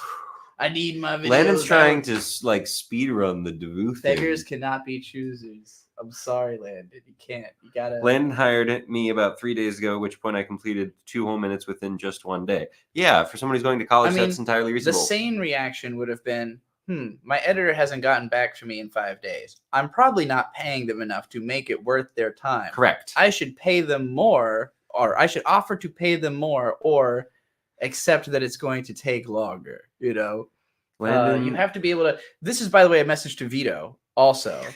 Vito, who has many times blamed his artist for the fact that Superkiller is not out yet, and the artist has no idea that Vito's been doing this, like publicly saying, oh, well, my artist has other obligations, so that's why the comic isn't out. It's like, yeah, Vito, you made all this extra money that you could use to double the payment to get your fucking buy your artist out of his obligations if you want your thing to be a hit and you believe in the product instead of letting it sit there and No, Trixie, you don't even understand. hate for a year. When Super Killer is airing its first episode of its animated show and the Yeah. first edition of Super Killer selling for $2,500, Vito's just going to send apology cards to everyone that backed out on Indiegogo because they're obviously the stupid ones who didn't want to have their money hung up in limbo for a comic that hasn't been delivered a year late.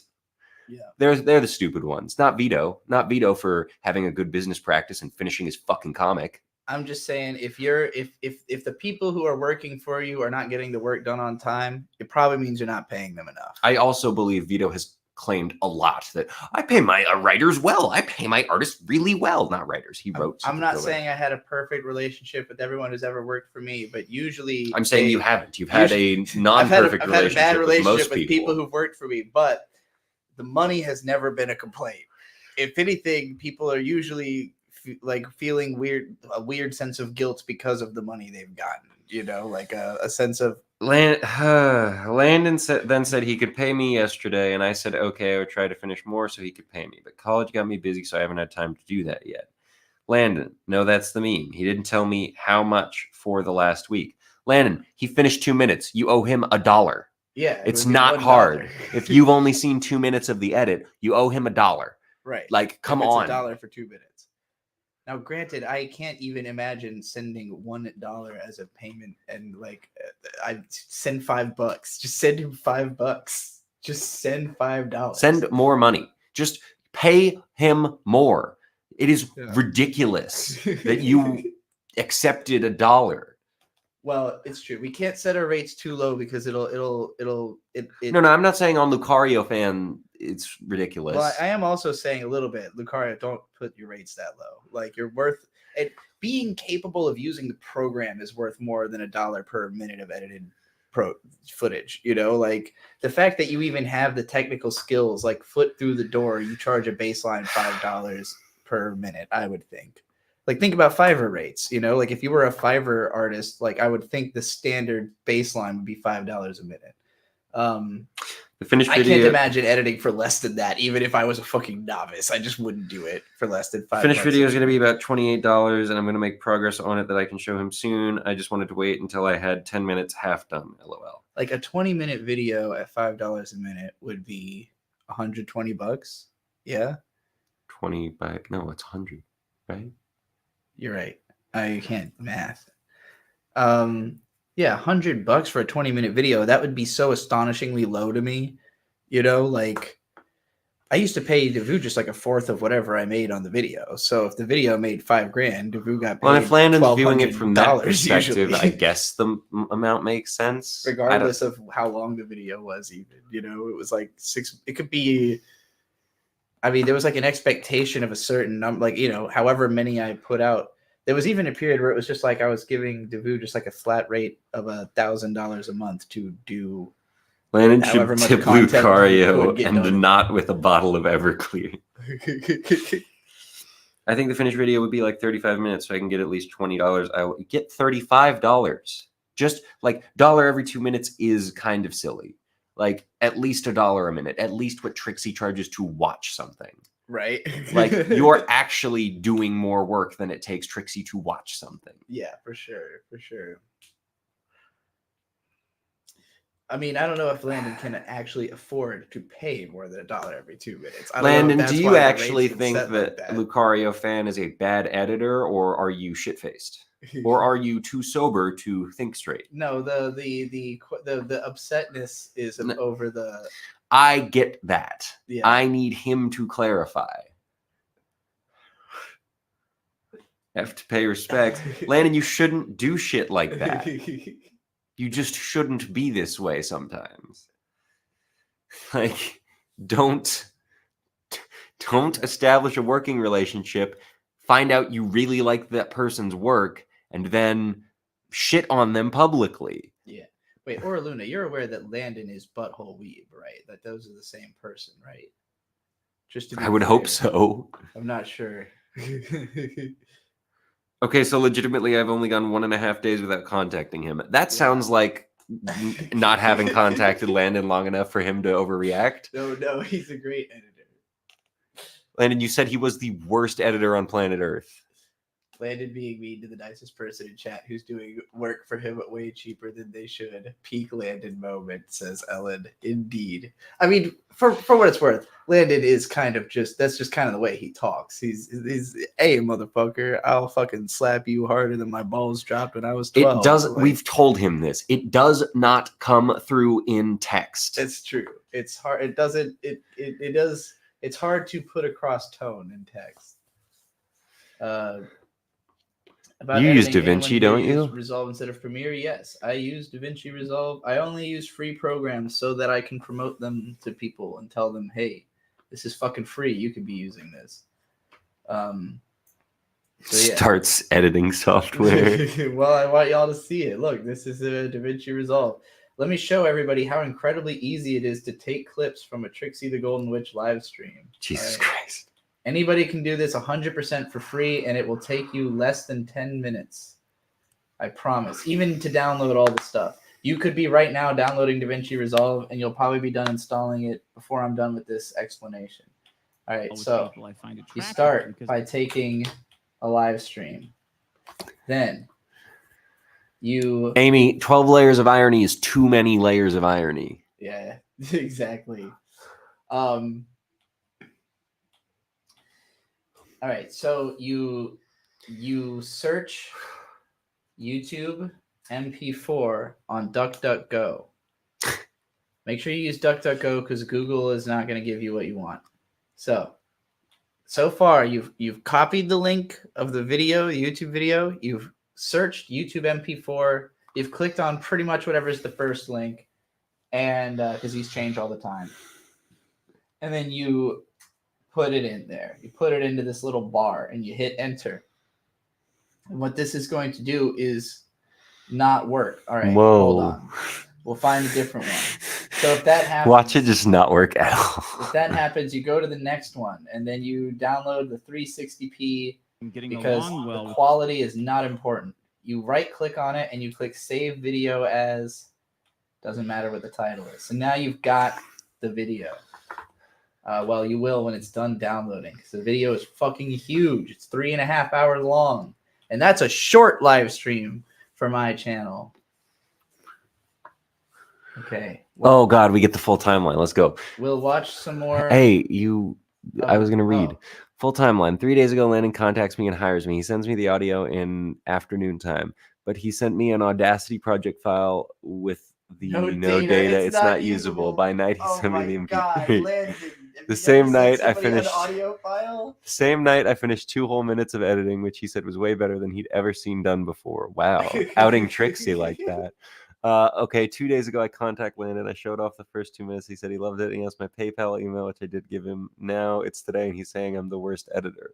He did say that. It is so fucking funny. Oh my God. Let's see what the exact quote is. I've got it right here. Here, this is what he said, Lucario. He said, my 5-minute Maddox vid, he's a cuck. Also, Lucario DM me. Worst editor of all time. Also, love you, Bird. Your taste is bad. Landon, your taste is worse. Watch Love Live. So I guess he insulted you and Bird in that one. You both got... Maybe that's why Bird is going so hard on the defense. No, I don't He's like, care. You know what? Fuck you, especially for that Love Live shit. Landon says, name my price. I mean, name your price then. He's sorry and he's letting you name your price. Okay. I mean, I would ask for $5 a minute. You said $1 a minute is I said the at least. minimum fair price. So maybe $3 a minute. I think Landon can afford. How long is the video? 35. 35 minutes long? Yes. Jesus fucking Christ. Oh my God, it's 35 minutes long. I know Landon cannot afford to have this video edited. So Question, Lucaria. How long, how much charity do you well, feel no, like I don't care doing about for that. Landon? No, I don't care about that. How long do you think overall it would take you to finish the video? I know you can't do it in a straight Oh shot. yeah, I guess like we can this. do this like a per hour rate, Yeah. right? Yeah. So what would be minimum wage where we're from is $7.25. So if it takes whatever it takes you an hour to do, if it takes you an hour to do 2 minutes, then we'll say $7.50 for 2 minutes would be fair. And that would Dima be like Fox $4. Paws. I would love to see a fox try to eat a shoebill stork. Yeah, fair point. I thought you meant like for real, and then I realized you meant like no, them's fighting words saying that foxes eat birds. You don't even kin birds though. Your name is Bird. No. You kin dogs. Well, foxes specifically. My first longboard had a fox on it because Wait, you kin fox? I thought you've always said you're a dog. Foxes be dogs. When did you decide that you were fox? When I was like 16. Okay, but I mean, like, I feel like you've said dog many times. You've never said, "Oh yeah, I'm a Maybe fox I boy." like being dog. I made a too. whole fucking dog-based story with a character based on you who's a dog, and now you're telling me you're a fox? Look, he can't be entirely the same as me. Damn it, motherfucker! I'm one of those gray foxes, though. Gray fox. Yeah, they're cool. Or maybe an Arctic fox. Or maybe a greyhound. Or maybe one of those Foxes are really big forbidden dogs. cats. Forbidden cats. Meanwhile, I'm like a month from being Therian, so I feel like the kin type. What is Therian? I don't know. I don't know. Bird's a fox instead of a bird or a dog. or Maybe anything I'm else. all three. Who are you to judge me? Bird is all animals. Well, I'm a cat, and I guess a cow also. So Cat cow. moo moo meow meow moo meow Whoa, meow moo. what the fuck? What is that? It's a Therian. It's like a pig thing. Well, no, I don't think so. What is it? What the Hang hell on, is here's a Reddit post. What is a Therian? My sister told me she was a Therian, and she tries to explain it to me, but I don't understand. If you know you're in a human body, why would you act like animals? Can someone please explain me? I really don't understand. Yakuman says bird is too filthy and cowardly to be a dog. Fox suits him way better. I don't know what that means. Yeah, why is bird filthy and cowardly? Also, Who the fuck are you? why is a dog? That's a real Wait, cowardly thing to say. Why is a fox filthy and cowardly? Well, foxes, they dig in the dirt, and I assume they eat. I guess they They're scurry away scavengers. when they see people or something. Foxes are cat software running on dog hardware. Bird is an enigma. I don't think you're that much like a fox. Filthy and personally, cowardly. Sir, I just showered. For the first time in 3 months. That's a joke. I sent you an informative Therian zine on Twitter. Okay, excellent. We still have to finish this butthole weed video. Also. I know. But we're going. It would down be this in road. messages. Oh, I guess so. Your DMs are getting aired. Oh, Project NUZ, Zine 0. We are very excited to share with you our first proto-zine. This zine is a collection of non-human information, art, and experiences, and will be shared at Anthrocon. You can read it for yourself here. Okay, where do I go? Okay, here we go. All right, it's full of information. Non-humanity is something that many folks experience. It is a set of similar experiences shared between individuals that come to understand them in their own way. It is largely a product of self-actualization, upbringing, lived experiences, queerness, and neurodivergence. These people feel that they are non-human for a vast number of reasons, be they spiritual, psychological, experiential, or otherwise. There is no one way to identify as non-human, and no one reason that people feel this way. It covers a large range of experiences with a common feeling of altered identification towards being human. Anyway, this person, me, Fox Sinanthrope, is a long-standing member of the otherkin community. So you just don't feel like a human? Is that Yeah, okay? He's not human. I don't know. I see foxes scurry around my town all mangy like. They look like they reek. That doesn't answer how I have anything to do with that.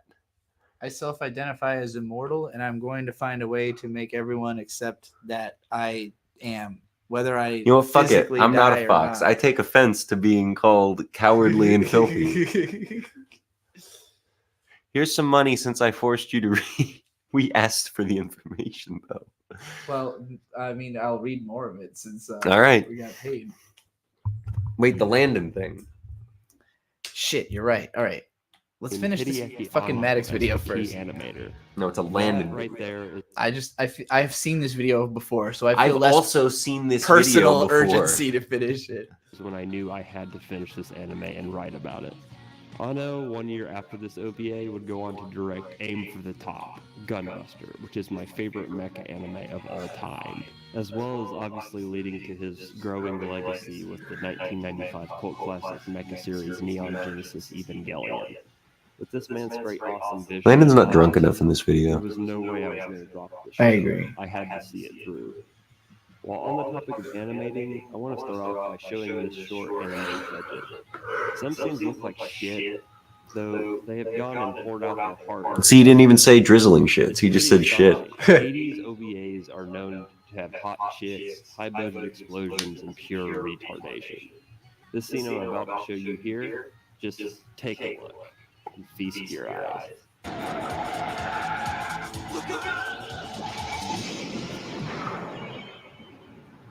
I think I had an orgasm after I saw the animation of that car explosion. My asshole clenched in pure excitement. Beyond the animation you are seeing on screen, Gary always asking, does Landon just purely speak in hyperbole? Yes. has a very, very dark. It's actually more intense in real life than it is on the scenes, internet. and the art direction itself is a bit hit or miss. I didn't feel as though that a lot easier to gauge. Yeah, for, it's easier let to alone understand that being it's a bit. oddly more comedic. Not than even a first bit, just a glance way from of what I saw life, from really. Promotional art feels like this production was just the staff having free reins to do whatever the hell they wanted just to finish the entire OPA. Now on to the story, or lack thereof, of Maddox 01. I'll be straight up. It is wacky and nothing makes any sense. After the scene of the car exploding, a prototype mecha suit falls into the hands of an everyday mechanic named Koji. He takes it and hides it out of curiosity. Little does he know that this little box that he has collected is, indeed, the Maddox 01, a military-designed death machine that can be piloted by humans while also conforming to the size of anyone who pilots it. One thing I'll add in here that I find hilarious is that the war machine that was being transported just had an instruction manual attached to it. I mean, so did the Gundam. Just figures out how That's to true. pilot this war machine. To me, that is a fuck up on the military's part. Though again, this show doesn't explain any of this, so I will continue to find this as a funny plot device. But just In Gundam, it was explicitly a fuck up on the military's part, though. What do you mean Landon is a bit more intense IRL? He has continuously told me that he's not like that majority of IRL. it was just our main character dicking around in the suit as a comedy. This did get to me. I died mean, laughing several times. What Landon because is it was like just so is like one part. Oh, I'm so sorry. Is it all right if I? Oh yes. Oh, I'm so sorry. I don't mean to be a bother. I really need to. I don't mean to be a bother. I just really need to get the. And then the other part is, well, I dropped that harder than my balls when I was 12. I think the favorite thing that Landon has ever not done to me, that sounds weird, but like just done in my presence was we went to visit him recently and he was like, "Oh, Bird, this is your knife." I was looking at the knife pretty closely and I was like, "This isn't my knife. Yeah. Is this one of his knives?" And so I go into his knife drawer, knife block, and I'm like, these all have the same branding as the knife he gave me. For some reason, he had been convinced that we had left a knife at his house. I assumed that maybe you had used one of his knives. He saw you using it and thought it was yours because he's not familiar with the knives in the house because it's not. He probably has never used them. It's the house is a hand-me-down in a sense. So he just thought, "Oh, this is one of Bird's knives," and then you were like, "No, Landon, this is not only not one of my knives. It is one of your knives." so goofy. Our main character's only backstory is that his All right, lover is Lucario fans getting paid a better rate that they are happy with. Hey, we did it. Landon, it was not my knife. We got Oraluda's rates raised. The logo on the knife matched every other knife in your household. There's no way it was my knife. And yeah, if anybody's looking for an editor, Oraluna obviously works for very cheap. And you know how much you have to pay to get respect from me. Merengue, one of the two. I'm gay. Let's go. I'm gay. Granted, there is no. I would not trust emotion or Landon with a any knife. time Well, really don't put worry. into this He art, has at though least 50 in its of them. entirety, that is what Maddox 01 ends up revolving around. While in his new mech, Koji does the following in about 15 minutes of the runtime, trying to go reconfess to his former girlfriend. I guess basically implied. Destroys a convenience store with his new mecha and buys. Landon, if that was my knife, almost all of the knives in your house are my knives. Forcing pedestrians to fill up. Did his you leave mecha a suit set with of knives fuel, at his No! winning an unexplained hilarious brake check match from some asshole in a car where he proceeds to cut the fucking top of their roof off. I was just rolling along with laughter. That's cool. Like, what the fuck, man, is this? After she finds out that he is just a fuck boy trying to find his girl. All right, he paid $5, not $6. The video is 6 minutes long. Let's get back to reading that. Therians. Yes, the non-humans thing. The word non-human denotes an individual who identifies as something other than human on an integral, non-physical level. It can be used as an umbrella term that includes Therians, otherkin, fictionkin, dog-headed individuals, elves, and etc. Anyone who the definition applies to can choose to use the term. The purpose of this zine is to help bring understanding of this experience both to the people who are afflicted by it and those who seek to understand it to help others. This zine and Project NUZ's future zines intend to bring the non-human or a collection of written, drawn, and other creative output from the non-human community. We intend to bring you accurate, expansive information about our experiences as a larger voice of the community as a whole. Your writer, Me Fox Sinanthrope, is a long-standing member, has been around the otherkin and Therian community since around 2016, and has been hosting panels at conventions, creating music, and doing other community organizing since 2021. Thinking that something that's been happening since 2016 is long-standing, I'm just like, wow. I must be a really long-standing member of the anime community. I would believe it's more long-standing than that. People must have always been thinking That's they were true. animals. Been doing other community organizing since 2021. I intend to bring you the full voice of the Therian and other communities as a whole to help further What if understanding werewolves of just non-human started by one experiences. guy one day going like, yeah, on the full moon I turned into a wolf. Probably. And then they were Made like, this document "Nuh-uh." bring peace to the animal in each of us. Non-human vocabulary. Oh Lord. Therian, someone who has an animalistic concept of self to a level of integral identification with said animal or animal-like being. Okay. So it's like I am that animal. I cannot convince myself otherwise.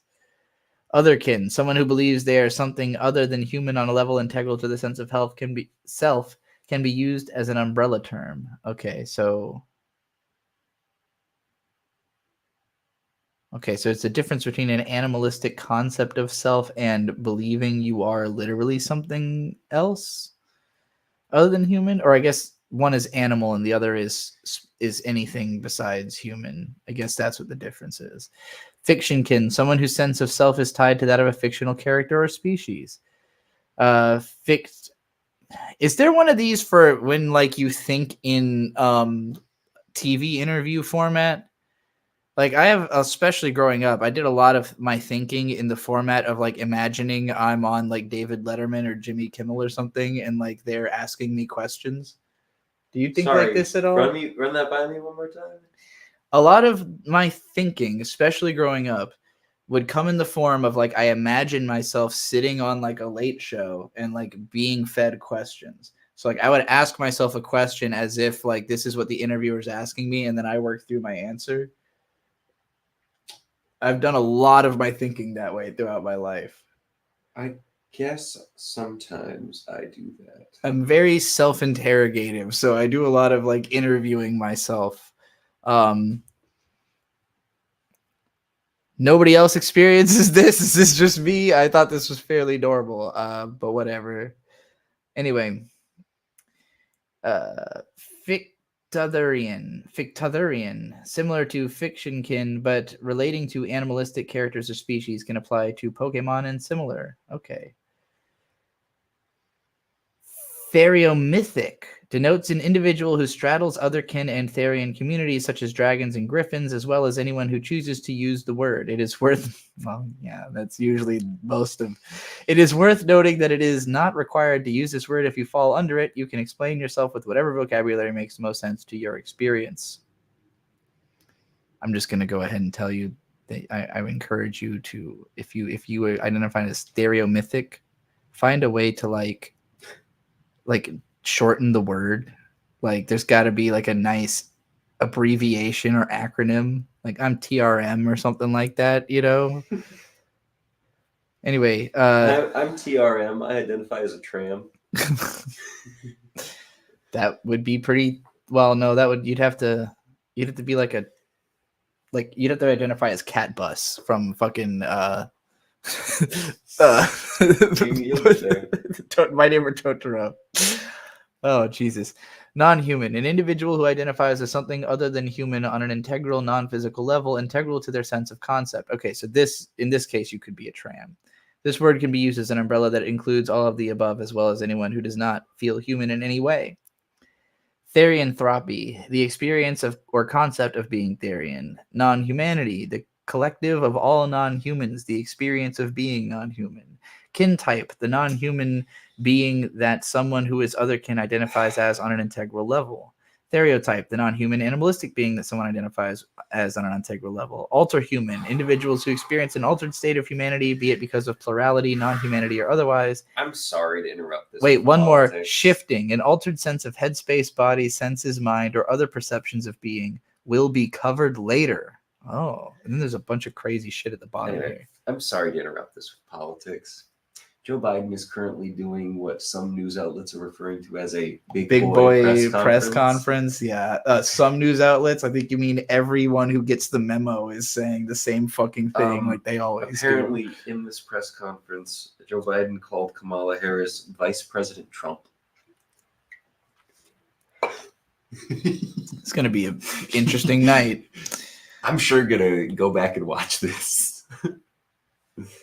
Okay, I can't read any more of this because it'll take too long, but I am interested. Oh, it's also got like. Can you imagine if Joe Biden articles. was just like, you know what, Donald Trump's my vice president? That'd be insane. That would be insane. At the end of the world, who will be left? Hunters, gatherers, not a human in sight. Animals will reclaim. It's what we do. We adapt, we survive, and we thrive.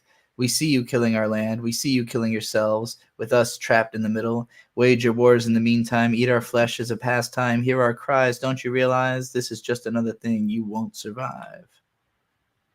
Yeah. Yeah, animals. Come back. Yeah, animals. Animals.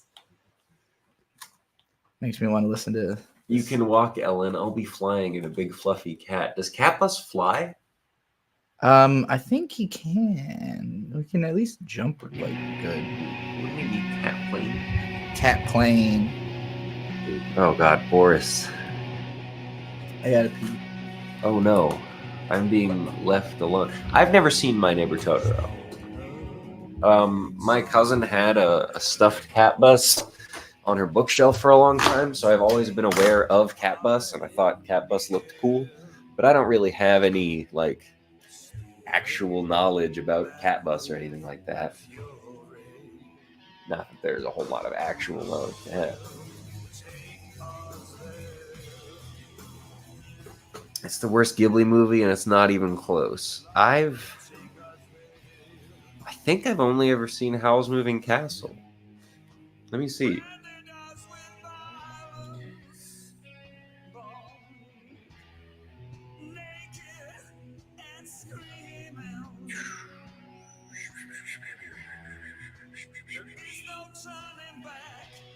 Yeah, I have only ever seen Howl's Moving Castle. Which, you know, probably should see more. Pompoko, I've heard that one's cool because it's got a bunch of raccoons with massive balls. Gary, you're already having words.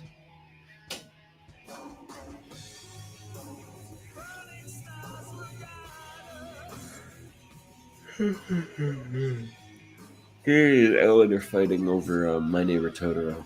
Totoro is really good, but you have to take acid before you watch it. or else you're not gonna understand. Just watch the scene with the bucket at the start, where the girls are just playing in the grass and the dad's just, girls are playing in the grass. It's a good life. It's good shit. It's a very pleasant movie. Only Yesterday is also fantastic. It's a movie about teaching autistic people to farm. And Pompoko is incredible, right? Yeah, Pompoko is also great. Wow. That one's about Tanukis With big balls. trying their best, but ultimately failing to resist change. Wow. So real. Whoa, I want to watch this one. The Cat Returns? This looks awesome. I still haven't seen The Cat Returns yet. It's one of the few I haven't. Ghibli has never made a bad movie. I was told Tales from Earthsea is the worst. Everyone says that's the worst. His son Goro Miyazaki made it, and it is considered a huge disappointment. It's not a good movie. This does not look good. Earwig Oh, and I'm the Witch. lying. The picture that showed up looked bad. This looks fun. Is this actually a Ghibli movie? Yeah. Goro Miyazaki. Oh, huh. I haven't seen that one. Attack, attack, attack. What is the plot of Earwig and the Witch? Well, if I had to guess, Earwig meets a witch.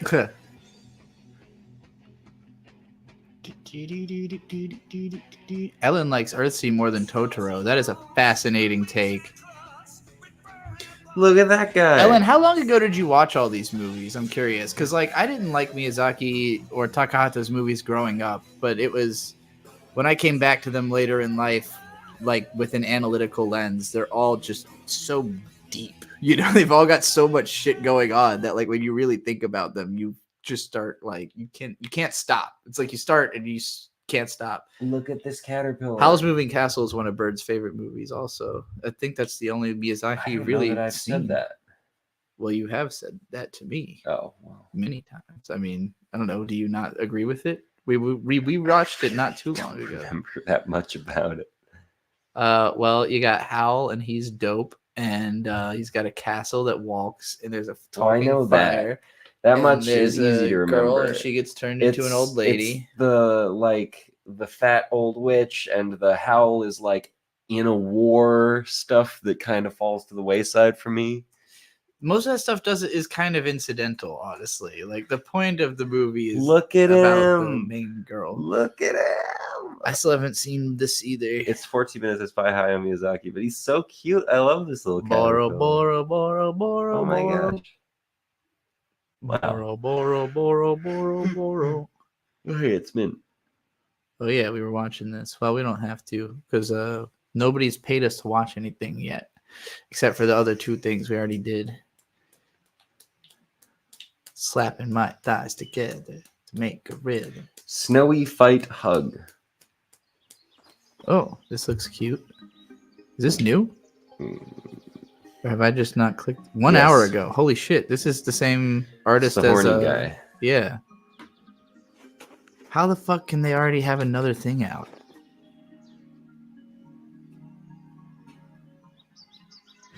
Maybe they're working on both. Oh, adorable. Man, that is a beefy, beefy stud. Cute. Hot dragon man. What the? Oh, it's Trash Can. The Death of Slim Shady basement trailer. Have you watched this?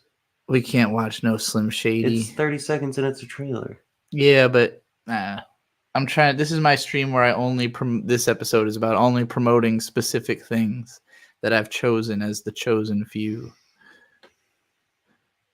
things. The storied history. Wait, this of guy's Megami whole Tensei channel is just. It's all that. It's all like that. I did not subscribe. I was like, I don't know. I can't see watching a bunch of these. I hate Tears of the Kingdom. It's bad. 3.5 hours long. Jesus Christ.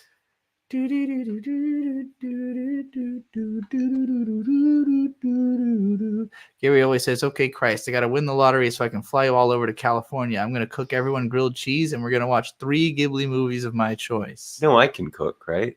We can make this a party. I mean, we have grilled cheese too. That is true. But if we all get together at some point, we will do a big Ghibli marathon.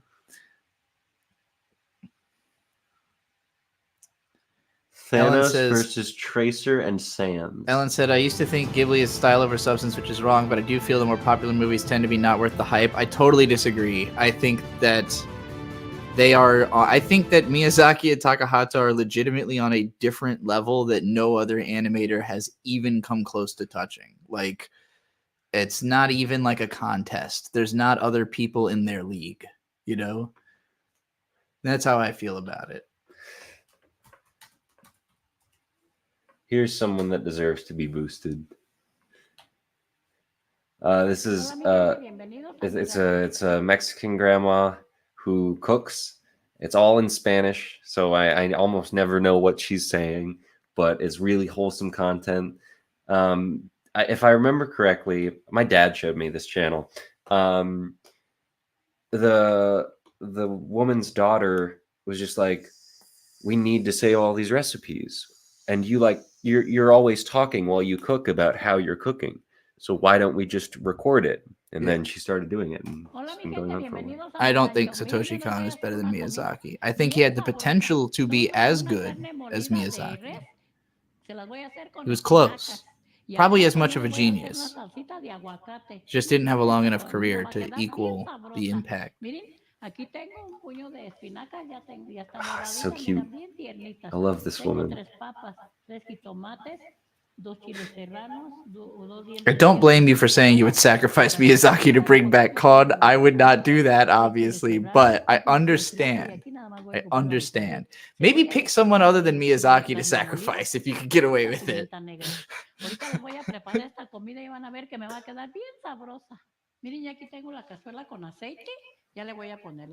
She cooks over an awesome wood stove. I love that. It wouldn't even be a fair trade because Miyazaki was already much older than Kon when he died. Not to say that this woman needs to be boosted. She has 4.5 million subscribers. It's good content, though. I mean, Brandon Rogers is one of the things I showed. Yeah, like, that's it's not as much about boosting as it is about representing. Sacrifice Miyazaki's whole evil. I mean, sacrificing Miyazaki now would be one thing. To bring back Kon, that's an easier argument. I assumed that the argument was like you had to sacrifice, like you had to trade from 2008. Like, you know, it had to be that Miyazaki died in 2008 instead of Kon. That's the only way that trade would even come close. One of the things my dad pointed out to me the first time he showed me one of her videos is she'll go, "I'm gonna add a little bit of salt," and then it's like a mountain of salt. Just watch how much salt. It's like me adding salt. Yeah. Which is the correct way to add salt to things, by the way. Oh, Whisper of the Heart is my favorite movie ever, and it's such a shame that I literally never heard of it before I decided to watch all Ghibli movies. Well, you know Miyazaki. Cutting the onion in her hand is insane. You know Miyazaki wrote Whisper of the Heart, right? So you'd lose your favorite movie if you lost Miyazaki.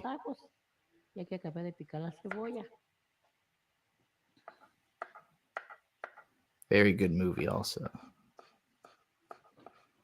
The guy who directed Whisper of the Heart, I believe he directed like those 2 Nasu movies about biking. He directed 2 like biking OVAs and then like died, I think. All right, I feel like you get the point of this, so let's just skip to very where good. she has food. Most replayed. Show me the fucking product. I'm not gonna cook this shit, and I can't understand what you're saying. Well, it's more that. Oh, that looks. That's why it's the most replayed section. There we go.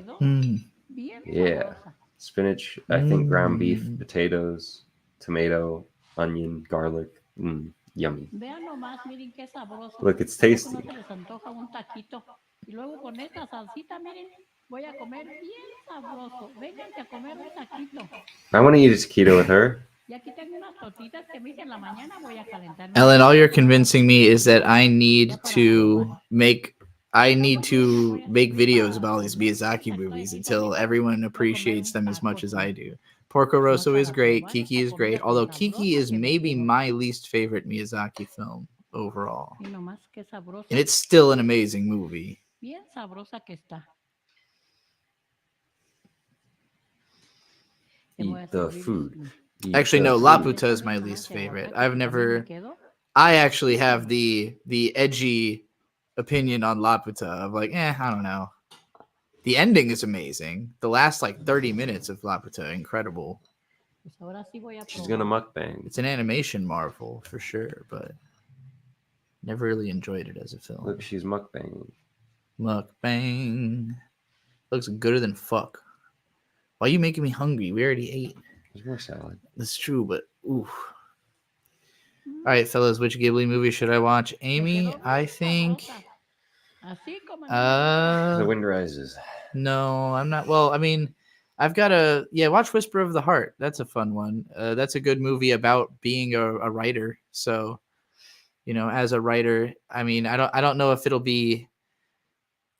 I don't know if it'll be at the stage you're at in your development as a creator, but it still is like a nice movie for somebody who's got creative tendencies. Also, the song "Take Me Home, Country Roads" is like a fundamental aspect of the film, which annoyingly I saw it in theater, and these fucking teens in front of me would not stop laughing during the part where they sing "Take Me Home, Country Roads," and it really kind of ruined the movie for me. It's really funny that they sing it. Yeah, but they're losing their shit. I was like, I'm trying to. It's a really good scene. Like, it's a good. Meet the Grams, but scary. How could it be even scarier? It's gonna be like chin chin chin chin chin chin chin chin. All right. Nothing has quite hit like that earthquake scene from Wind Rises, especially seeing that in a theater. That hit especially hard. Goth. Oh wait, I know what to play. Rewatching the movie when I was trying to write about it recently, that scene was more difficult to. Yeah. Wait, we can't do the Thomas theme song. It'll get copyrighted. It's okay. It was only 10 seconds.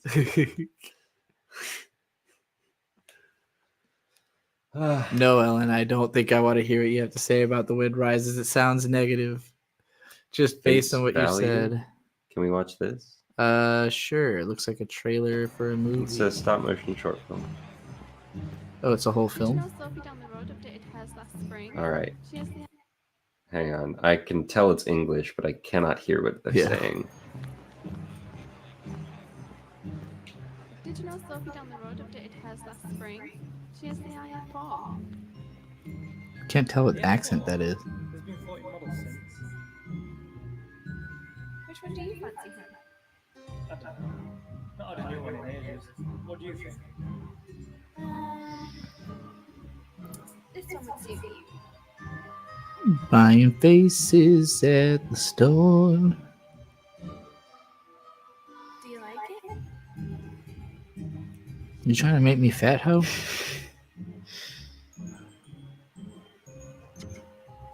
does it look? She just wanted more chin, I guess. Wait, I swear that's the face you want on the photo.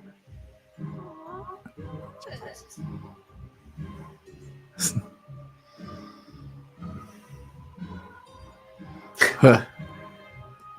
Where you going, Mary?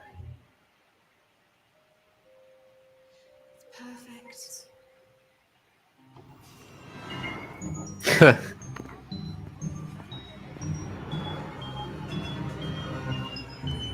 Well, that was scary. That was mid. Yakuman with 20 pounds says, Popey the Performer, don't feel like you need to watch all 5 episodes in a row right now. Just watch as many as you want, and you can watch the rest next time I'm in chat. Also, I'd have Mamoru Hosoda die in 08 for Khan. Jesus Christ, can we stop trying to sacrifice anime directors for other anime directors? What the fuck is this? Oh, you haven't seen any of Popey yet? Wait, no, go back. We're already well into this. You don't want to take episode 1 out of your search term. Honey, take episode 1 out of your search term. I haven't seen it. I know, but we collectively as the chat, we've been watching this show, so I don't want to start back from episode 1. Take out the whole word episode. There you go. Now that first video, it'll just pick up where I've left off. All right. You don't need to see these in any order. There's no dialogue in this show. You're going to love this. We're going to watch 5 whole episodes. That's Popey. I gathered.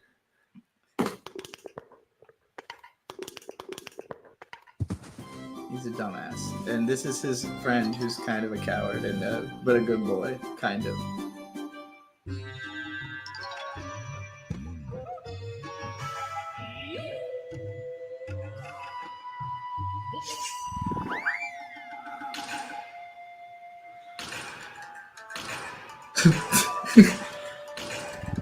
Just thrashed his fucking cake.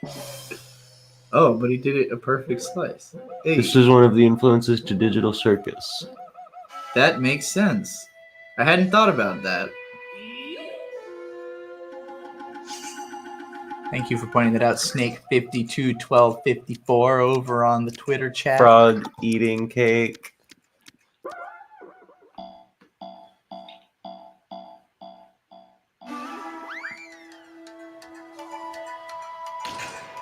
Don't chop the frog. No, Popey, you evil bastard. Oh, shit. Fucking face.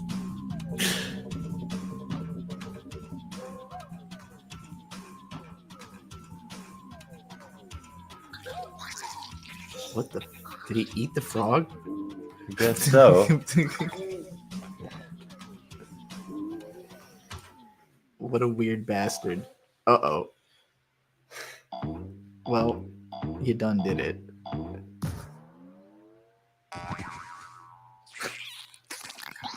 Oh, Jesus Christ.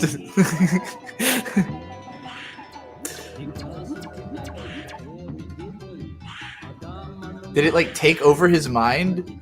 I guess. I think it, like, got into his brain and made him a frog. Oh my god, what the fuck?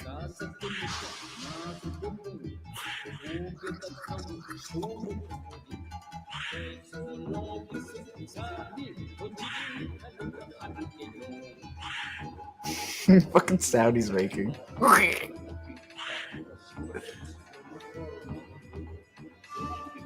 I feel like we've seen more of the circus backdrop in this episode than usual.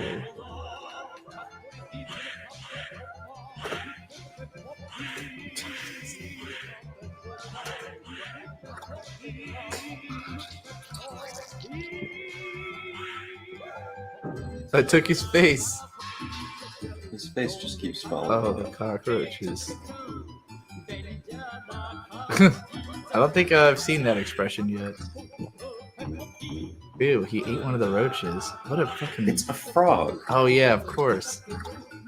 Disgusting. Haunting.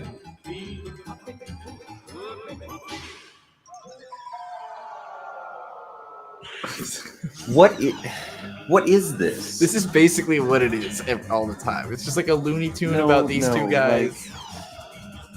It came out in the early 2000s on like Japan's like edutainment network as a totally strange subversive piece of animation.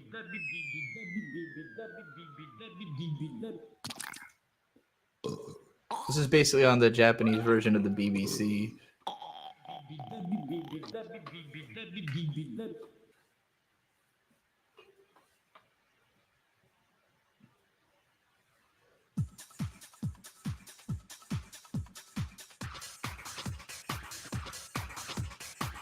This is for children. That's, you know, it's like a Courage the Cowardly Dog type thing, you know? Childish aesthetics, but then when you actually pay attention to what's happening, it's fucking strange. I mean, I guess. That last episode was probably like the blood on his face was the most gruesome it's probably been so far. But they do regularly like Frog's back. It's very like Acme cartoon logic. Like they literally can just die and come back, you know, in the same scene. Beatrice hates cockroaches. Yeah, I gotta say that was the worst. That was the worst imagery in the show so far. Is the frog a main character? I guess now. It was never around before. No. Wait, it's on fire and fine. Oh, it's gonna burn the thing down, I guess. Oh no! Dead frog. No, the frog.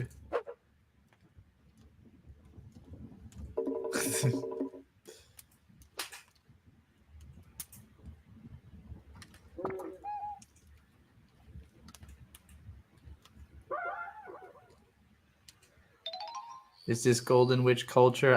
I think, you know, it might be.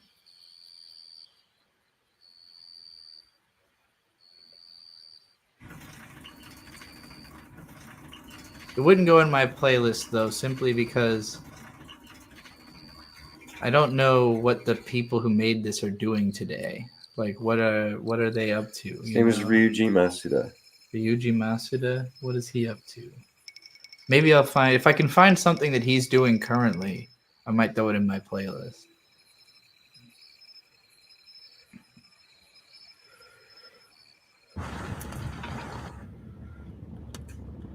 The last thing he made was called Oh Jesus. That was in 2013. Petite Ava. Huh. CG supervisor. Funny Pets. Drive Car. Mr. Stain Drive on Junk Car. Alley. Oh, I think I've seen Mr. Stain on Junk Alley, actually. I remember that being all right. I don't remember what it was, though. Or at least I've seen commercials for it. I definitely remember it looking like this. Like this type of thing.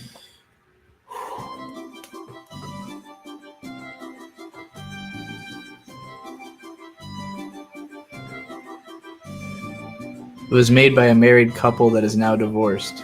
Well, that's sad. I wonder if their relationship was anything like this.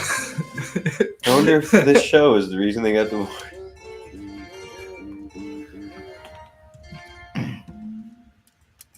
Is that hair or a beanie? Maybe not having this show to work on anymore is what made them get divorced. Only thing holding them together was Popey the performer.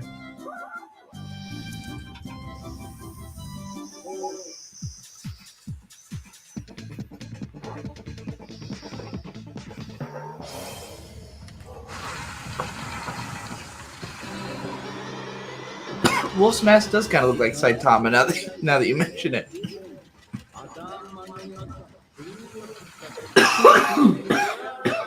The frog's alive. Yay, I knew he'd be okay. Nobody ever really dies in this. That's what makes it a kid's show.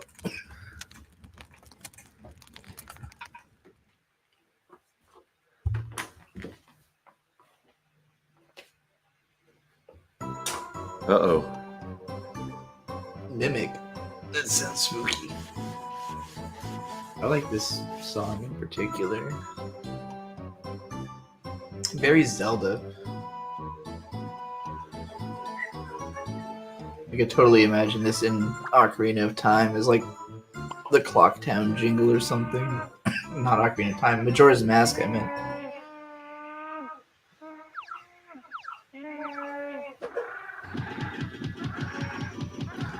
That's true, the Fire Ring did have a 100% win rate. He's going ape. That's not true. The ball with the fake mask. Or Oh yeah, you're right. fake wolf made it too.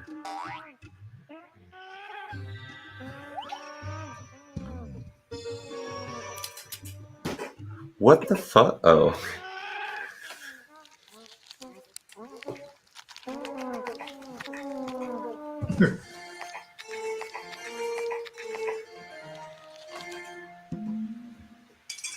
No! His happiness. Oh, that a beer? Yeah. I want the Coke. Is that one up there empty? Is that a beer or no? It's a Diet Coke.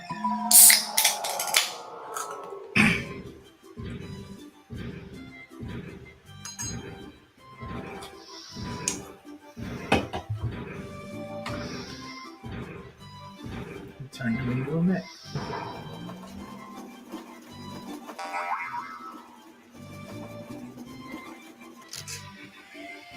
What the fuck? Are they gonna break out of this prison?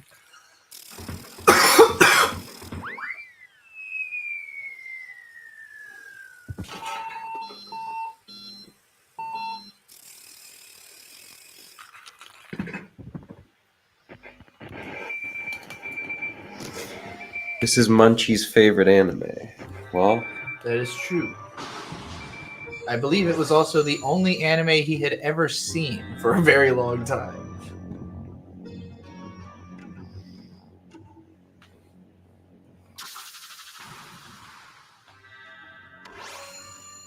apparently the second season introduces Poppy's father, Poppy.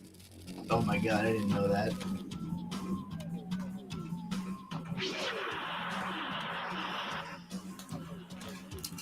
Never been on drugs, but I imagine this show is what it's like. Nah. Drugs can't do this for you.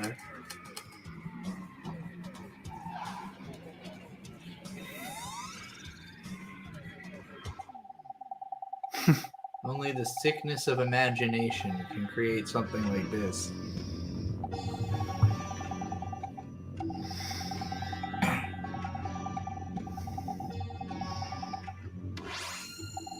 When is the episode titled Uzumaki? I don't know. You know, and then it's just a bunch of spirals. Mm. That's the spiral one, right? Uzumaki means spiral. Well, I mean the Junji Ito Yes, thing. yes.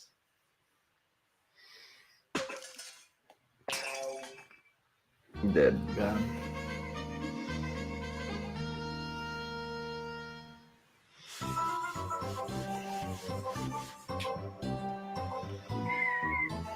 Wow, Popey really got the shaft in this episode. This kind of reminds me of Xavier Renegade Angel. Oh yeah, I can see that. Get into my way, pedestrians! I'm trying to commit vehicular hamburger or manburger. This is the fourth one, right? Yes.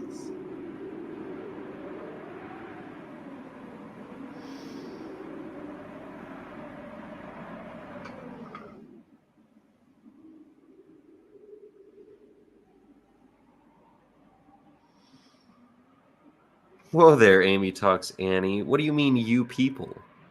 I did see the Junji Ito Hello Kitty collab, and I thought it was strangely unappealing for a Hello Kitty project. I didn't see this. It was just kind of like the girl from Uzumaki next to a Hello Kitty. I don't know. It wasn't really. Oh, yeah, I saw this. I mean... Yeah, I don't get it. I don't see how they are. It doesn't feel like it made me think they were relevant to one another. It just seemed like, hey, here's a Junji Ito character and Hello Kitty. I know he's known for loving cats, so like I guess that's the connection. But he didn't draw Hello Kitty in his style. Like, I don't know. Didn't do nothing for me. Then again, I'm not really a Junji Ito fan in the first place. Certainly not as much as I am a Hello Kitty fan. Which even then is not that much.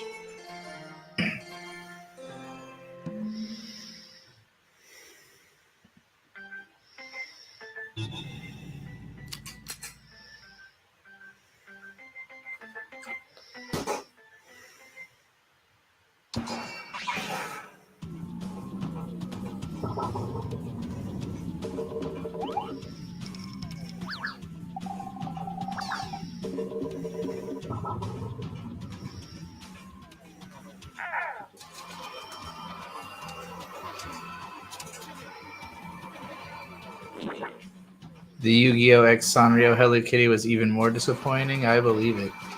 I haven't even seen it, but I believe it. This motherfucker is shitting bullets. In fact, I believe the bullet just went through one of them, came out his ass, and then went into the other one's mouth, and then out his ass. And now it's happening multiples of times. Just to be sure that you understand. Why are they trapped like this? Why did he have to human centipede several bullets through his body?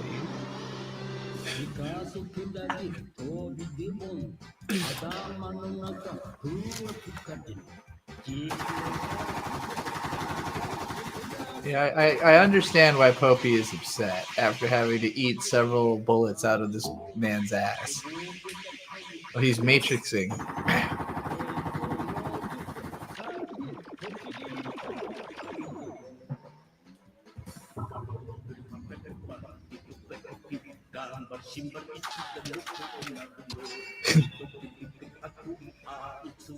Get him. Get him. Oh, this fucking gun transformed into a tennis racket. That's just an ability it has.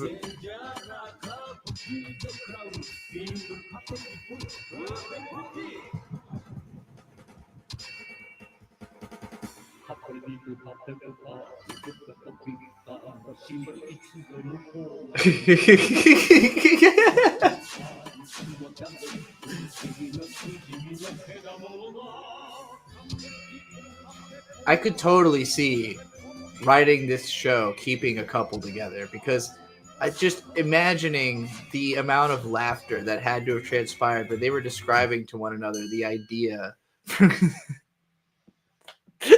for all of that.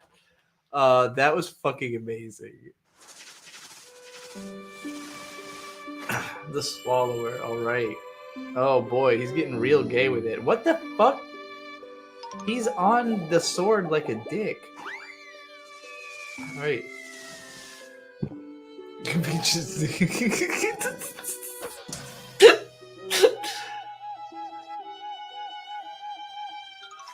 They so deliberately did not make that thing fall straight into his mouth.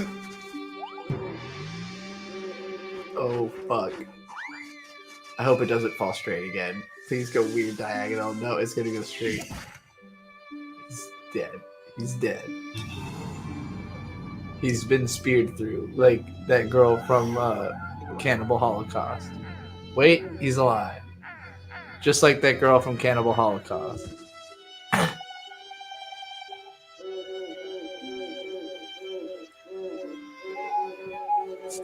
It's the second time in this stream someone plays with a phallic object like that. That's true. If we're counting, I'm guessing you're talking about the Billy the Fridge video. Man, Billy the Fridge's new video is incredible. It's him and another dude in a sex dungeon, just getting covered in dildos and ladies and stuff.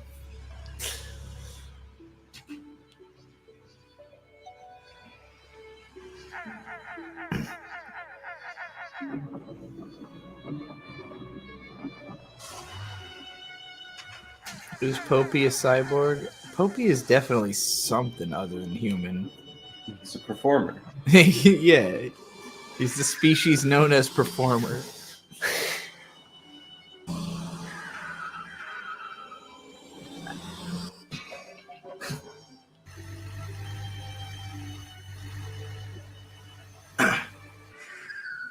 Alan, why can't you watch the stream and peep? Seems like a you have a commitment issue. Desktop. Oh, perhaps? well, whatever. Not giving the stream 2 views. Oh my god.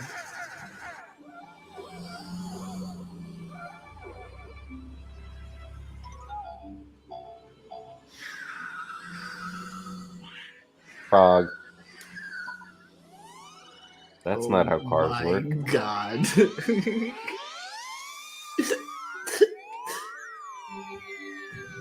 Yeah, you did.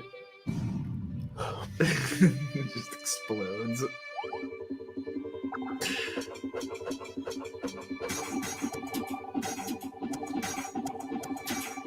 Man, he sure is missing with that incredibly long sword at incredibly short range. Stormtrooper aim.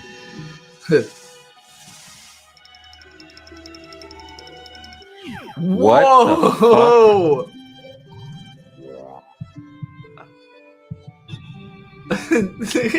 He's got a Kirby universe inside of him.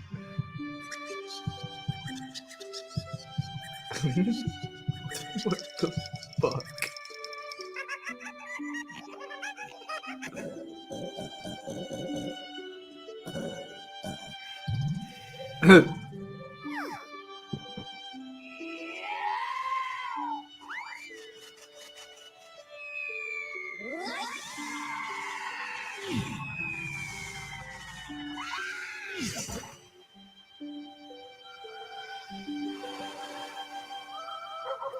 What the fuck?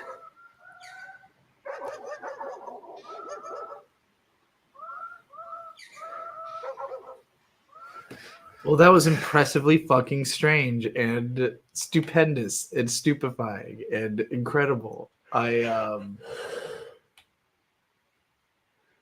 blown away. Oh boy. That was a hell of a time. Or something. Put a big smile on my face, I'll tell you that. Spike. What is this? I got a spike for you. It looks like a place we've been before. Not specifically, but... Porcupine. Oh, it's a porcupine.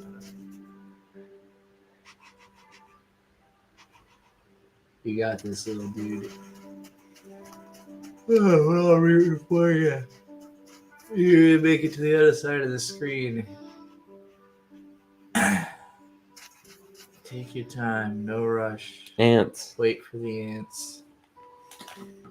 Other more oh, you're trying to eat them ants. Let's go. Get Let's him. go. Get him.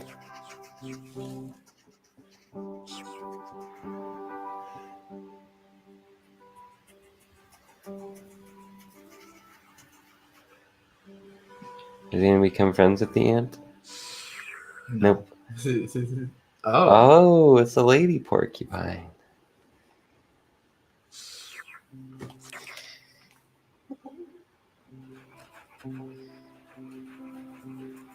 Porcupines. Is this going to be about how porcupines have very careful sex? Is that where this is going?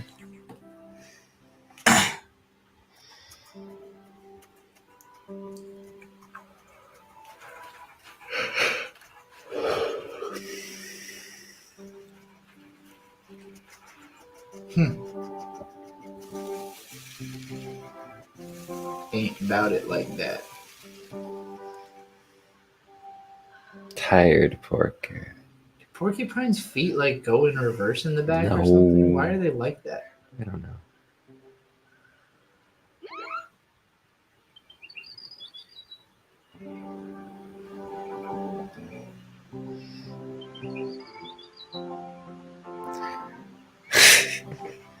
Oh no. Yeah. It's a tumbleweed. No, that was the other porcupine. They're rolling. They're tumbleweed. All right. Keep on going. Spikes out.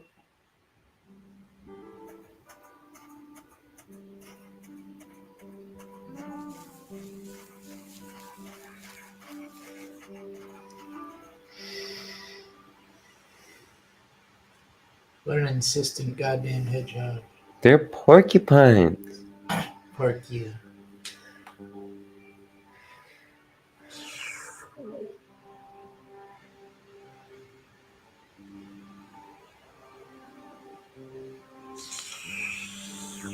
Why are the ants like organizing themselves to be eaten?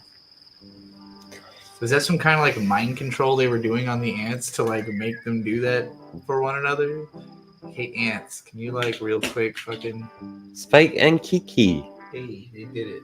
Now they're friends, I guess. I guess the message of that was just chase him around They all day love and each eventually other. he'll get used to you being there and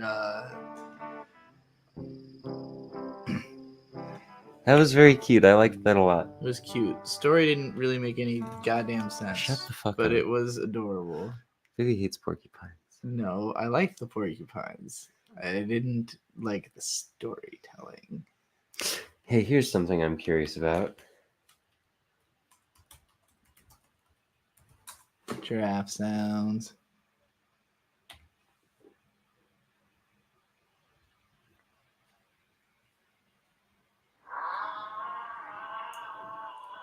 That's a weird one.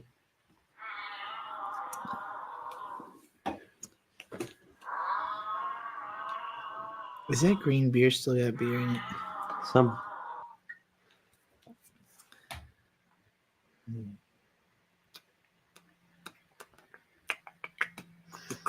I never finished my guide to editing a clip from one of my videos. Evil fucking wizard. That was pretty good. Making every official Sonic chili dog. We could go back to, oh wait, Louis Zong does a lot of good stuff. Oh, that's not even their channel. That's somebody else interviewing them, I assume.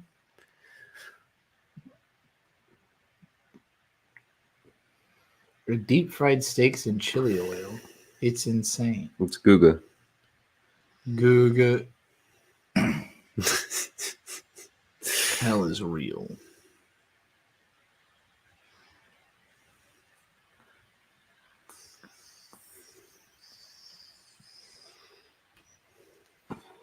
What do y'all think in the chat?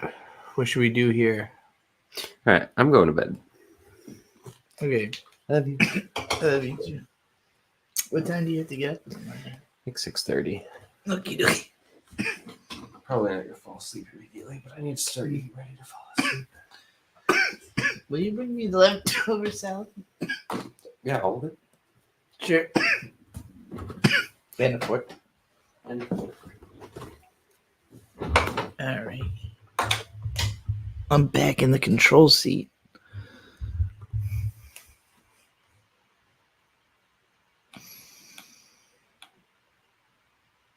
For now, we'll go back to the Golden Witch Culture playlist.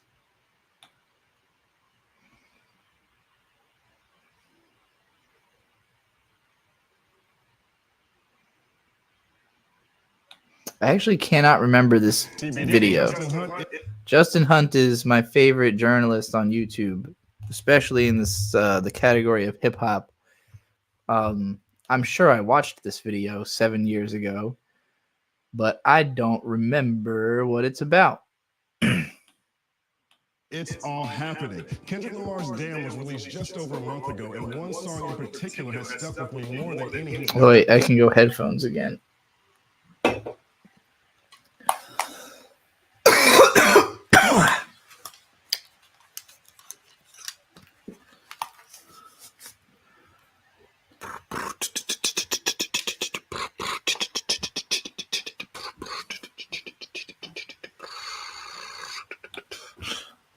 Hello. Thank you. Talk about how cool my salad is. Mint salad is cool. No, my salad.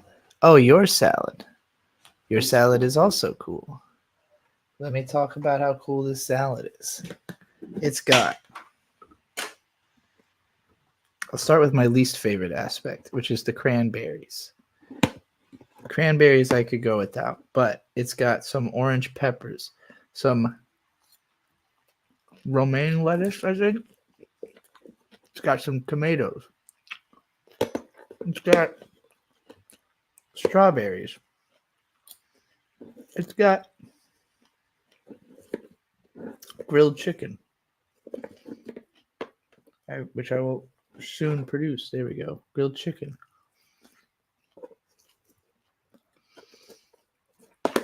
And blackberries. I think that's everything that's in it.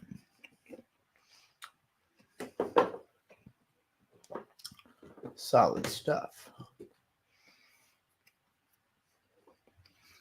Okay.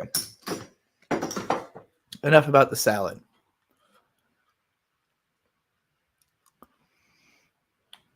Release. XXX is absolutely one of the hardest joints on the project, but in an unconventional way. It absolutely reps for an entire generation. TBD. Bird went to bed. On surface level, XXX feels like 3 songs in one. 3 different flows, there's 3 different stories arguably loosely connected, there's 3 different beat flips. The first occurs after Beacon's melancholy summation of the American dream. Here's a clip. America, please take my hand.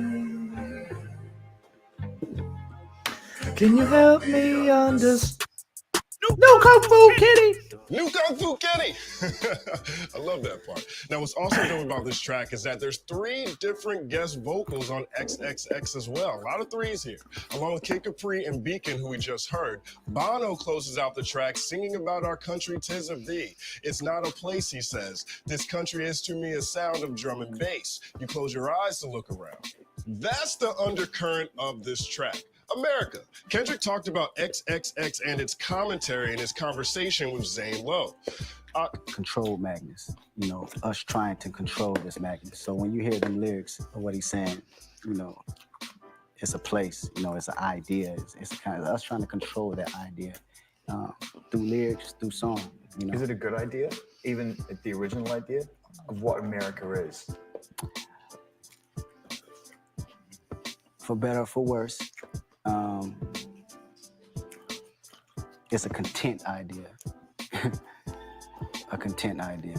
Simple as that. Organized madness, controlled madness makes sense because right when XXX moves into its main conversation on gun violence and revenge, that's exactly what this joint sounds like. Organized madness. Roll the clip out. I can sugarcoat the answer for you. This is how I feel. If somebody kill my son, That means somebody getting killed. Tell me what you do for love, loyalty and passion of all the memories collected, moments you can never touch. I wait in front of niggas spot and watch him hit his block. I catch a nigga leaving service if that's all I got. I chip a nigga, then throw the blower in his lap. Walk myself to the court like, bitch, I did that. Ain't no black power when your baby killed by a coward. Did you listen to that beat? Jesus! That joint sounds straight out of Compton. Now, DJ Dahi, Soundwave, Top Dog, Mike Will Made It all received production credits, adding to this odd amalgamation of talent across XXX. Really think about the names that came together to create this piece of organized madness. Mike Will Made It, Bono from U2, Kid Capri, that just screams America and Ireland. From Mike to Plug, XXX is a marriage of the unexpected. And for me, the conclusion is what caught me most off guard and stuck to my ribs like lyrics from Talib. K-Dot calls out American hypocrisy with grace and grandiosity. It's nasty when you set us up and roll the dice to bet us up. You overnight big rifles, then tell Fox to be scared of us. Gang members or terrorists, etc., etc. America's reflections of me. That's what a mirror does. That's what a mirror does. Look, songs like this don't come around often. At times it's sublime. At times it's scratch-tastic. It's narrative-based and introspective, leaving a trail of lingering questions long after last listen.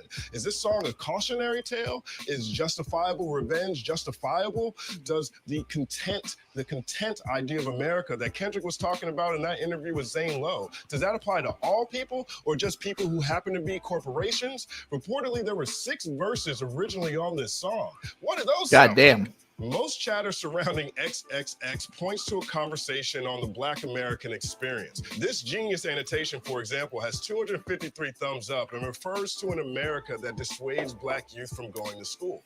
But outside of the 8 N-bombs dropped and that one Black power, thematically, you can argue XXX offers a much larger discussion, one that's almost completely raceless and descriptive of 95 million millennials nationwide.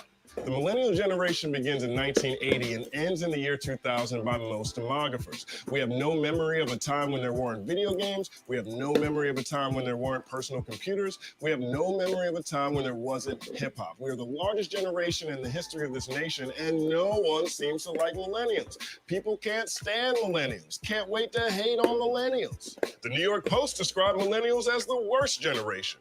Forbes ran an article last month titled "The Real Reason People Hate Millennials."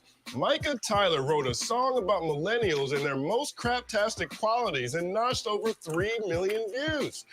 Here's a clip. Criticism isn't easy for their ears.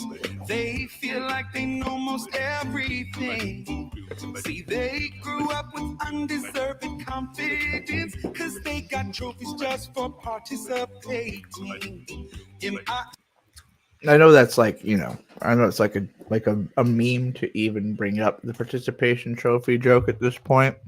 But like, I'll tell you, as a kid who was part of the participation trophy generation, those trophies meant nothing to me because I knew it was not a first place trophy. It was not a second place trophy. It was not a third place trophy. It was a participation trophy. It had zero value to me. I have all of these somewhere.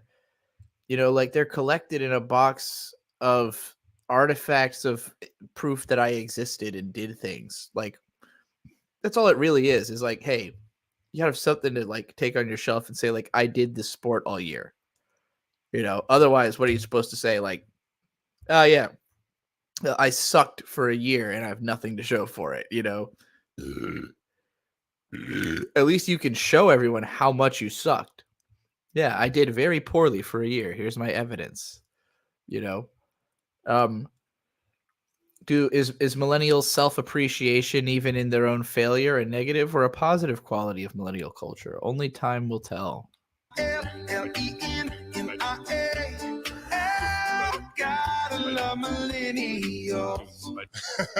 That song is catchy though, can't front. You know what's funny? If I had to guess, I'd say Micah's probably a millennial, which is the irony of millennials. Millennials are so hated that they hate themselves. Check out this article. It's called I'm a Millennial and My Generation Sucks. Millennials have been described as narcissistic, selfish, self-absorbed, materialistic, addicted to technology, a scourge on the conventional workplace with an unqualified sense of accomplishment, and a disdain for doing anything the old way.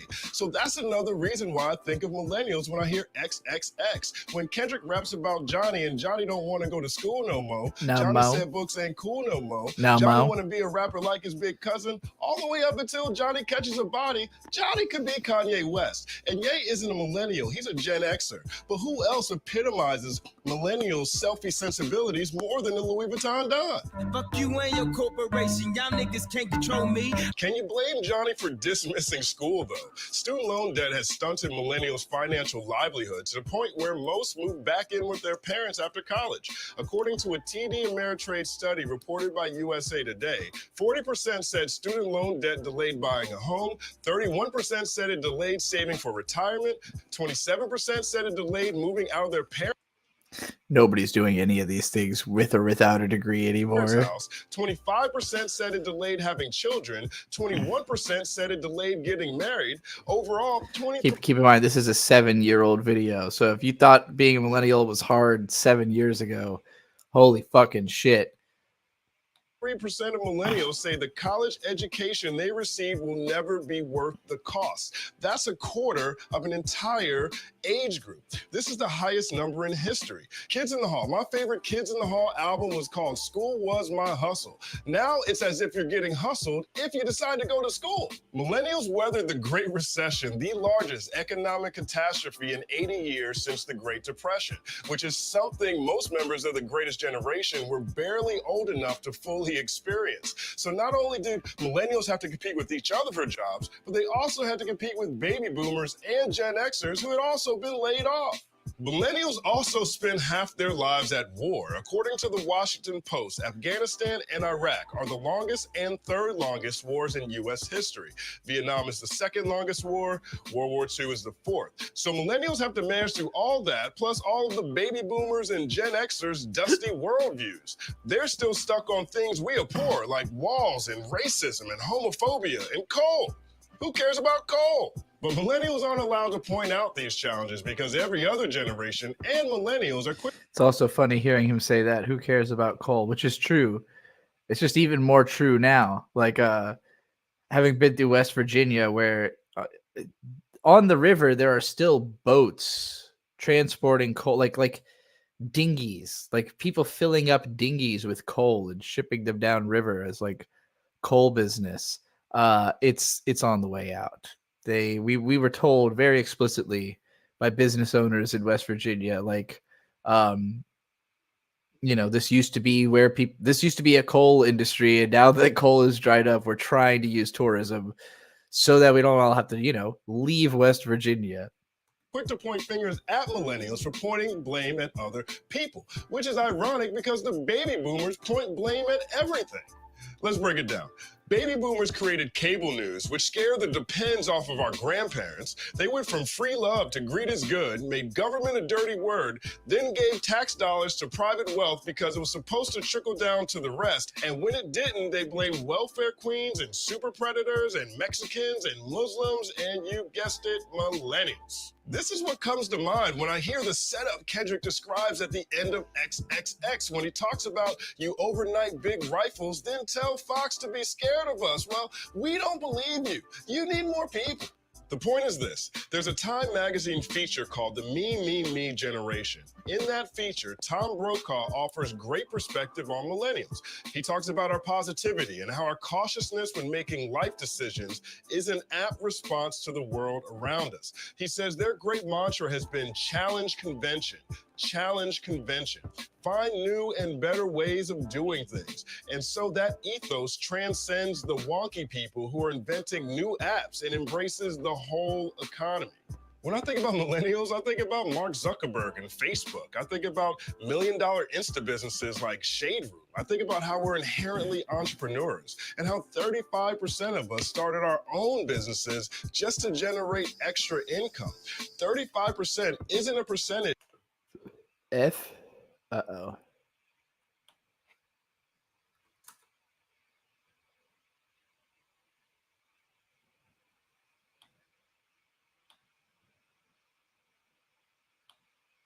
Stream unavailable for policy violations. Well, well, I guess that's the end of that one. Why? What happened? Maybe I was taken down for watching that video. I don't know. I'll find out.